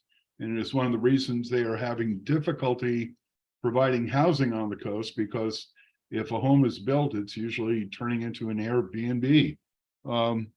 The interesting thing too is that there's other provisions where, the owner can be living in the home, but rent out, the back room or the basement or something like that. So there's a lot of options with this. I just put together what's a draft ordinance. I'm not sure whether, we're not looking at adopting anything tonight. We're not looking at making any, you might want to make a recommendation to the city council or table this for further discussion. But basically a simple outline. It starts off with section 1. And again, this would be in page 3, which is the actual exhibit, and goes for several pages here. But, section 1, introduction, establishes the intent of the regulations. The second section talks about the purpose and scope. The key issue, and I think it's really important, that you want to protect owners, renters, but especially the neighborhood. And one of the things, as I mentioned, if you go to the coast, a lot of neighborhoods are just taken over by Airbnb or short-term rentals. And folks don't know who their neighbors are because they seem to change weekly. So that can be a concern, and you want to protect the neighborhood. We have a definition section under 3, and it just separates which is the distinguishes between non-transient. In other words, you rent an apartment or you rent a house or leased and you're doing it monthly. And that's not the purpose of these regulations. And you're looking at transient rentals. Someone's going to go there, stay for a few days a week or a couple of weeks, and they're moving on. They're not permanently moving into the home. Section 4 simply notes you need to have a license to advertise and operate. In other words, we want to be sure if someone's advertising that they have the appropriate licensing from the city. The 5th section notes there is an application requirement and a fee to obtain a license. The application requirements are listed. I think the important thing is that either the owner or a representative must be within a 15-minute travel time to the subject property. Now, why is that? If there's any issues with the short-term renters or even an emergency like a fire or something, you want to have a responsible person for that building to be within a 15-minute travel time. And I think that would be fairly simple to ascertain. Licenses. Can I stop you? I'm just curious. You said you kind of cobbled these together from various codes in a way that you felt fit our city. Yeah, I was thinking that, basically it's all pretty much the same, that you really need to have a license to do this, because by having the license, you're basically getting what is it, a hotel motel tax? Yeah, I mean, this is income generator for the city. yeah, And so if you don't have a license, you're not, it's like a hotel or a motel someplace else would have a business license. But if you have an Airbnb, you're still renting and there is a tax on that. And that's something that the city council is going to have to spend some time wrestling with, I think. And probably the attorney will help put the language together for that. But Yeah, this is the actual regulations. I stopped you on the 15-minute distance. Did you see that as common in other codes that are adopted around the area? I've seen must be within the city limits, must be within a half mile or a mile. I think 15 minutes gives you plenty of time. I mean, there's a variety of ways of doing this. You know, you could have like 1 mile, 2 miles, 5 miles, city limits and urban growth boundary. 15 minutes just at least put everyone on notice that they want someone close by. And I think that's sort of the bottom line here. Okay, now, just, I want you to keep going through it, but I'm also thinking that I don't want to just pass this on to the council without reading it more carefully. Right, so we need to know exactly what we're handling. So I had some questions. Right. Great, Sean's got detailed questions. Maybe McMinn Forest Grove, those distances, maybe that's more like 20 minutes. From McMinnville. So if somebody could own a house here, live in McMinnville, they owned a house here, they want to move into McMinnville, they want to Airbnb it. That might fit. And because it seems pretty, we don't want to shoot free enterprise in the foot, but we do want to maintain our neighborhoods. So let's just, that's just a balance there in my mind. Yeah, again, you know, this is draft material. Yeah, so that's one input. Once you continue going through it, I'll be quiet and then we'll have. Okay. Okay, section 6. Licenses can be issued at any time, but are renewable July 1. So that ties in with our fiscal year. So that's when you get your new license, and a license cannot be transferred. So if I have a home on First Street and I own that license, I can't transfer it to someone else, you know, sell that right, if you will. I'm responsible for it. I'm the only person. So I will have to give up the license and someone else has to get one. Basically, section 7 is the operations. You could put it in a short-term rental. I use the term STR. In a mixed-use structure or single-family home, apartment, wherever residential uses are allowed, you just can't convert a building for this purpose. So in other words, if it's a commercial building, it's a commercial building. If it has apartments on the second floor, though, you can use those apartments. I, again, looking at concerns here with the neighborhood, have a 300-foot separation between short-term rentals. The idea is you don't want to overwhelm a neighborhood. Again, I've seen instances where, you know, especially on the coast or maybe Sisters or Bend, where people go to recreate, people are just renting out their houses because there's certainly money to be made. And often that's their second home, helps pay the mortgage, and it's sort of a win-win for them. But you don't want to disturb neighborhoods. You want to maintain a neighborhood that people know their neighbors. Thing is, existing rentals, folks who have them may continue. They just have to obtain a license by that July 1 deadline. Renewals are subject to another application. In other words, make sure you're doing the job you're supposed to do. Section 8 lists requirements to obtain a license. This includes, contact information, notifying the neighborhood, the limitations of the license. And I think we touched base with this last month, but the building has to be in reasonable compliance with building and safety. Now, that's a little kind of gray, but I'm thinking it has to have smoke alarms, carbon monoxide detectors, fire extinguishers, and so forth. In other words, it has to be a relatively safe place.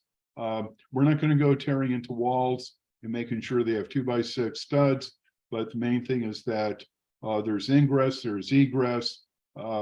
It's a safe structure.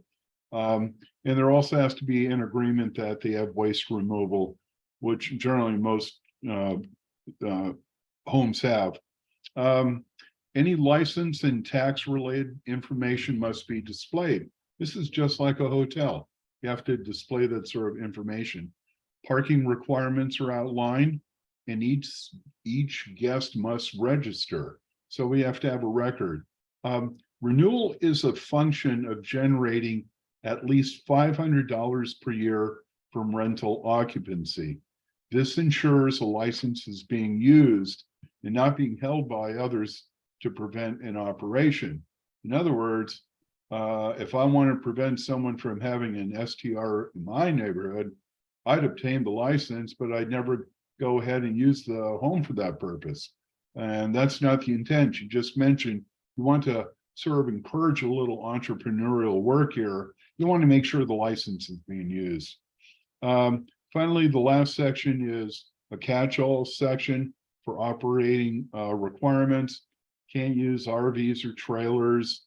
The owner must follow up with complaints.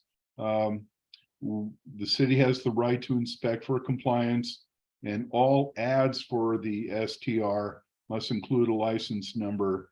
And also the city has the authorization to put together administrative rules. In other words, the process outlining, say, the process of how many days the license will be reviewed, et cetera.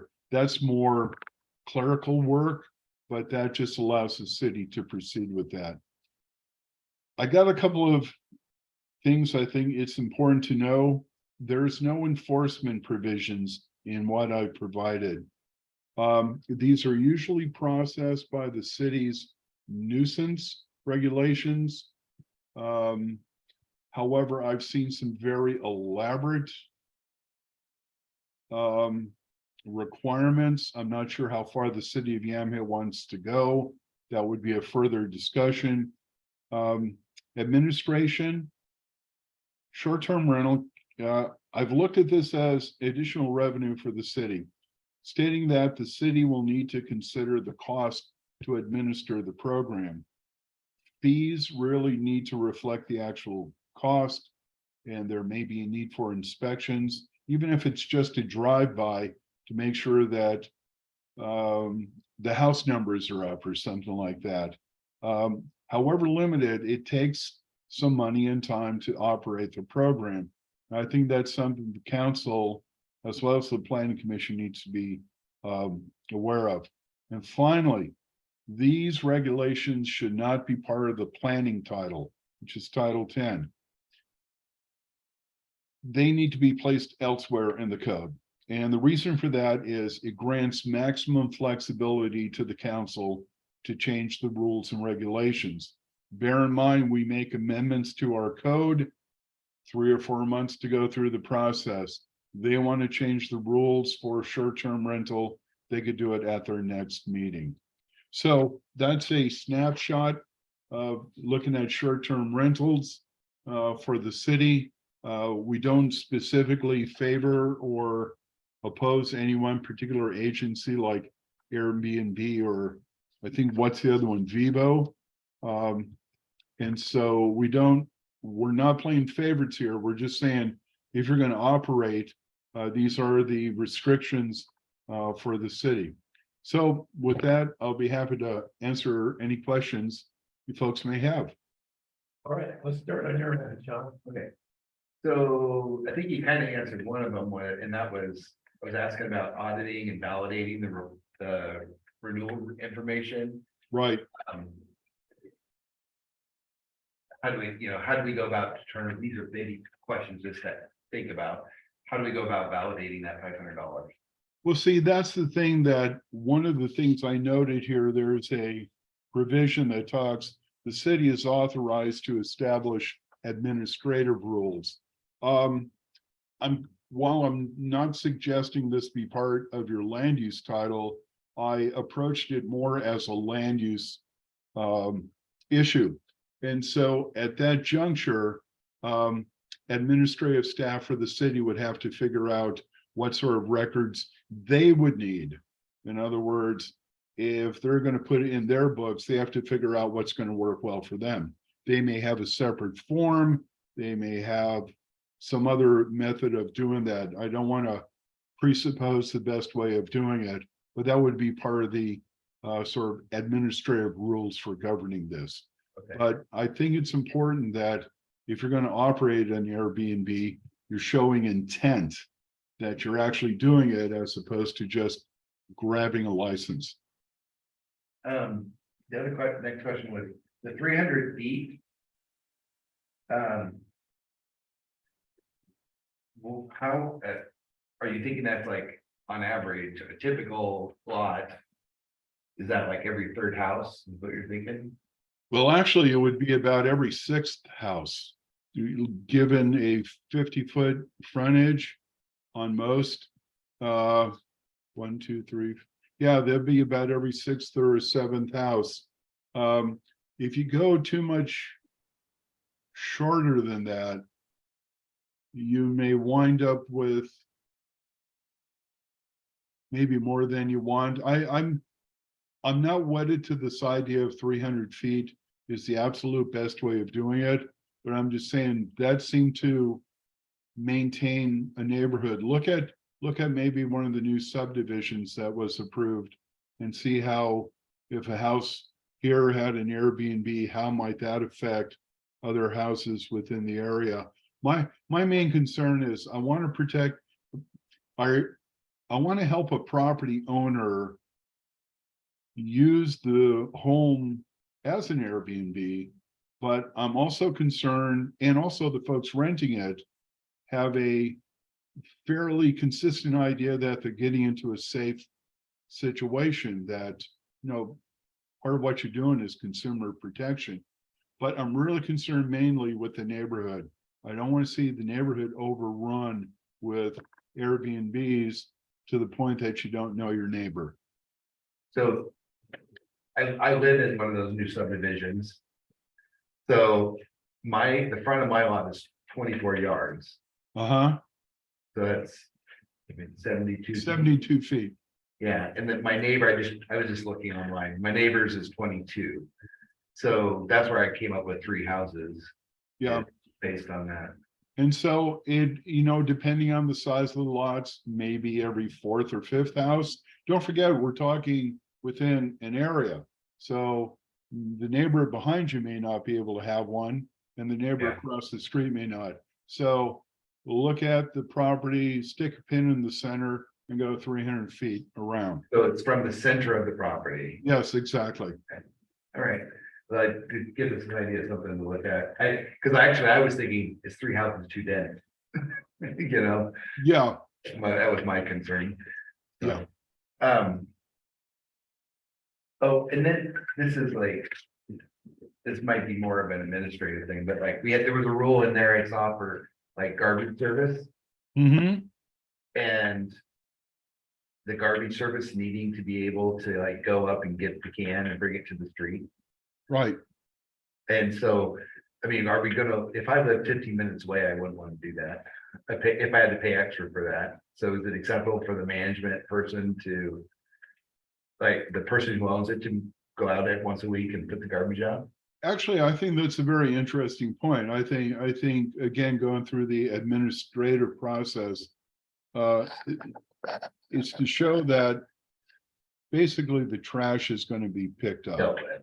Yeah. And that's the bottom line. If you have a garbage service, great. If you don't, what's your plan B? Right. And does it make sense? You know, it's just, You don't want to have someone come in there for 3 or 4 days, load up on a variety of throwaways and not have it cleaned up. Well, what made me think about it was, I'm not sure our garbage service in town would do that. Oh, the thing is, like, it doesn't make any difference whether or not they're gonna go out and pick up the can. Again, that could be phrased that you have to have the service. Now, the owner or the representative can go there once a week and haul the can out. And that, The way it was worded in here was implying that the garbage service had to no, have. okay, no, that's, again, that's sort of, the language can be modified as long as the service is there. I think that's asking a little too much. I concur. Okay, so those are the 3 questions I had when I read through it. I just have a couple, so what I heard you say was that the city manager, city administrator. Would kind of decide based on that person's experience as to what works, because they're smart and they know how to do this.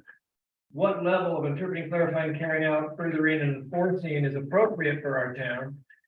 And then they would calculate what the fees would need to be for that level of enforcement. That would all be in the city administrator's hands. Yes, and again, and obviously with approval from the council.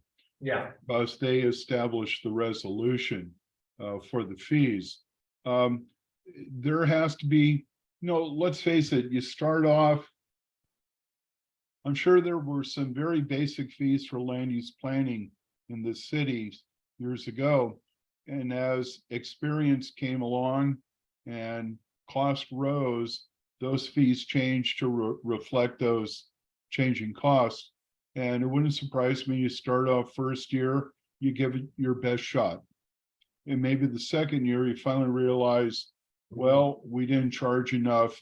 And we spent an extra 15 hours that we couldn't cover. So, okay, you turn around and make the adjustments. So, yeah, coming out of the box, it's going to be best guess. And down the road, you'll get a little better. I like this paragraph because it's not our guess. We don't have to talk about level of enforcement and whether it's a walkthrough or a drive-by or a checklist and when and right. Okay, great. Right. No, that's the point that, again, I'm urging this stay out of land use for the sole purpose that this is basically a service licensed by the city, if you will. And therefore the city needs to generate revenue to cover the enforcement. That doesn't need to be part of our recommendation to the city council, though. No. The specific. Could someone build an ADU and for the purpose and then, if they could get a license, 300 feet and everything else and. Sure. And Airbnb in the backyard. This does not prohibit the use of an ADU for Airbnb. Okay, that's all I had. Sue? One question that I just, F on page 4. Non-transient rental means to rent a dwelling unit or room for compensation on a month-to-month basis or for a longer period. That sounds like anybody that rents their house, they buy a house and then they outgrow it, and so they buy a bigger house, but they keep that house and rent it to somebody. And that does not qualify as a short-term rental. They are basically renting their house. So in other words, someone wants to move to Yamhill, they find a house they could rent, they sign a lease. They're not staying there 2 or 3 days or a couple of weeks. They intend to be fairly permanent. So that's why the code or the language separates. We're looking at transient, someone coming through town. But some people don't rent on a lease, some people rent on a month-to-month basis. And that's fine. I mean, I think we need to look at the intent. If they're moving in their furniture, that's not short-term rental. Okay. Just wanted to make sure, because that doesn't sound fair to some people that, like I said, outgrow their house and keep it, when they go into a bigger house. So they're doing a non-transient rental, which does not come under this code. Right. But he's, But this is definition. We gotta get the Right. definitions of things. And non-transient is not part of it, but that's just the definition of non-transient. That's all. John, did you have anything else to? I just got this tonight. Yeah, I haven't had a chance to. right, we're gonna, this is our first pass, I don't think we're gonna do anything with it tonight, right? right, Yeah, I need to dive into it. great, all right. So we're gonna take this up, after we do our homework next time. Walt, okay? No problem. Back to our agenda. Committee reports, do we have Economic Development Committee here? We do. Great, go for it. Thank you, Chairman Moore. Pardon me for a minute while I pass around a few papers. One to you, sir. Thank you. And one for the secretary's copy to enter into the permanent record.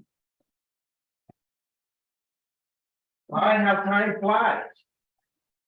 All I can say is the Economic Development Committee has had their third meeting, which means we've been in existence 3 months. Woo-hoo! On 7/17, this month, we had our third economic development meeting, which was held, and we met with Philip Higgins. I don't know if any of you are familiar with him, but he's pretty knowledgeable about real estate and how the city works and what have you. He's expert advice on design codes and immediate next steps. Lots of great information was provided by him during our meeting. After our final discussion, we arrived at several key points. Several old Yamhill City ordinances need to be revised. We will present that information before the next planning commission meeting. New Yamhill City ordinances need to be added. We will also present that before the next planning commission meeting. 2 new emergency Yamhill City ordinances need to be added. They are FOG, fats, oils, and grease ordinance, and a lighting pollution ordinance. Now, when I say emergency, I mean emergency. Today I've already given Chairman Moore, Newburgh's fog ordinance and Sun River's lighting pollution ordinance for review. Kristen, Jenny, and Kara will craft these 2 new ordinances recommendations for a fog, fats, oil, and grease ordinance and a lighting pollution ordinance and submit to you before August's next meeting. Our next meeting, economic development meeting, will be on Monday, August 14th at 3 p.m. at Kristen's house. And the 2 handouts that I gave Chairman Moore, one is Newburgh Food Service, and the ordinance to the fog disposal of oil and grease trap is on the back. And the second sheet in which I gave Chairman Moore is the Deschutes County or the Sun River lighting ordinances, which they have some of the most stringent lighting ordinances in Oregon, and it's 4 pages long. But these are just examples and not necessarily the ordinance draft that we're going to send to the planning commission before its next meeting, so that they can recommend to the city council these 2 emergency ordinances to be added to our already crowded document. Any questions? Yeah, I did have one, Robert. This one from Newburgh. Who's our our public works. Jason Wolford, Jason Wolford. yes. Jason, the last two city council meetings I've been to, he looked at me and said, what about a fat ordinance, a grease trap? Grease trap. Code. Yeah, And he used the word restaurants was a concern of his. Now, it says not including but not limited to. I don't see restaurants on this list. Why aren't they called out specifically? Food, is that a food service establishment? yeah, and believe it or not, milk. If you were a coffee house, Yeah. milk is considered a fat Oh, and should be contained in a grease trap, oh, believe it or not, no, that, because it has no business in our regular sewer system. well, I would echo the urgency on that. And maybe it's too late, maybe for when if the gas station happens, that some code will apply to them when they apply for a building permit, if we could. That's a big if, but, for example, I think that's what Jason brought up about, he doesn't want somebody else cooking chicken and the grease coming to him where it shouldn't be.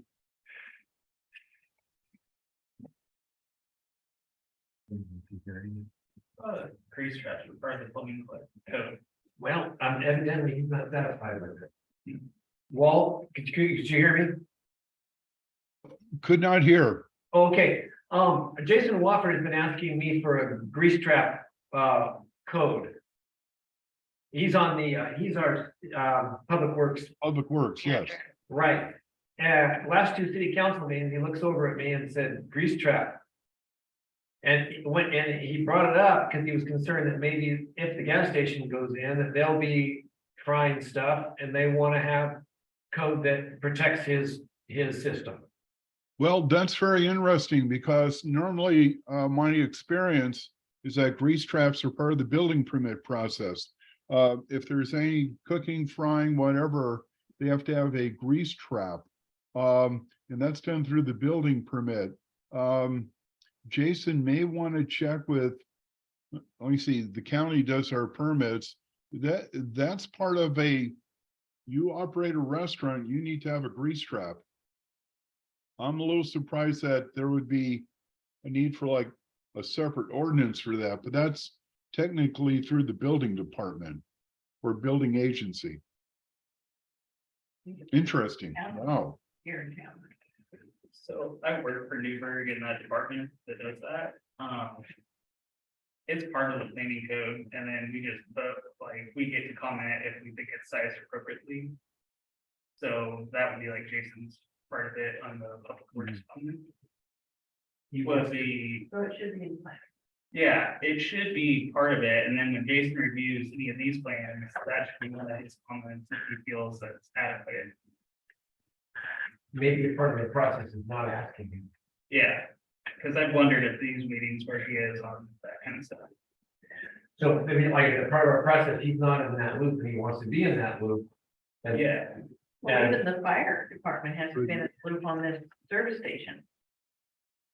Okay, let's hold on for a second. That was a little flash. Well, where would that come into our, is that just kind of a procedure in City Hall to make sure Jason signs off on it? Yeah, that's. I'm just a little surprised here because things like grease traps and everything are all part of new construction for things like restaurants. Let me do this. If you don't mind, let me contact Jason and discuss his concerns. Thank you. And then either he or I will contact county building and see if we can resolve some issue here. I'm just surprised. It's interesting. Let me follow up with Jason, okay? Okay, and as far as what the economic development committee is gonna bring to us, we'll look at that when it comes. Okay, sounds Great. Thank you, and thank you all for reaching out to Jason. You can talk his language a little better than I. okay, fair enough. Yeah, I might also remind Chairman Moore, but he also asked, whether or not, and now I just spaced my question. Ask Jason whether or not, No, I asked Walt, well, Take a moment, it'll come.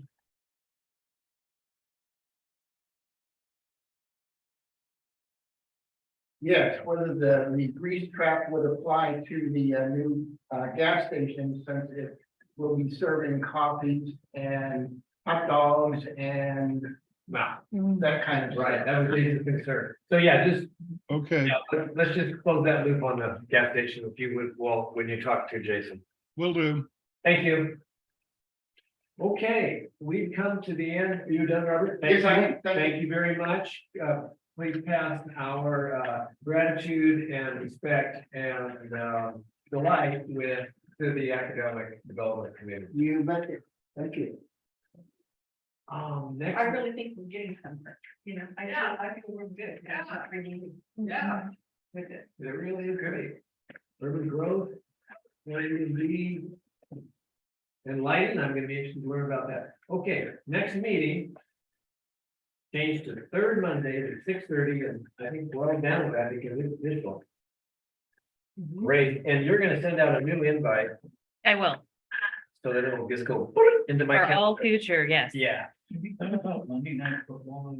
Oh, Gosh, what happened? I- What happened? We do this. Well, I was just wondering, I don't watch it. We can have the TV there. Can I get I'm watching right. one second? Just kidding. Can I motion to adjourn? Recording. Is somebody gonna make a motion to Come to the adjourn? end, and let's close the. I like you have a drawing make a motion. on that. There's a motion to adjourn. Raise the Oh, wall. boy, and all in favor? Aye. Aye. No, wait. Good evening, folks. Thank you all. Yeah, thanks, Walt. You're awesome. Thank you.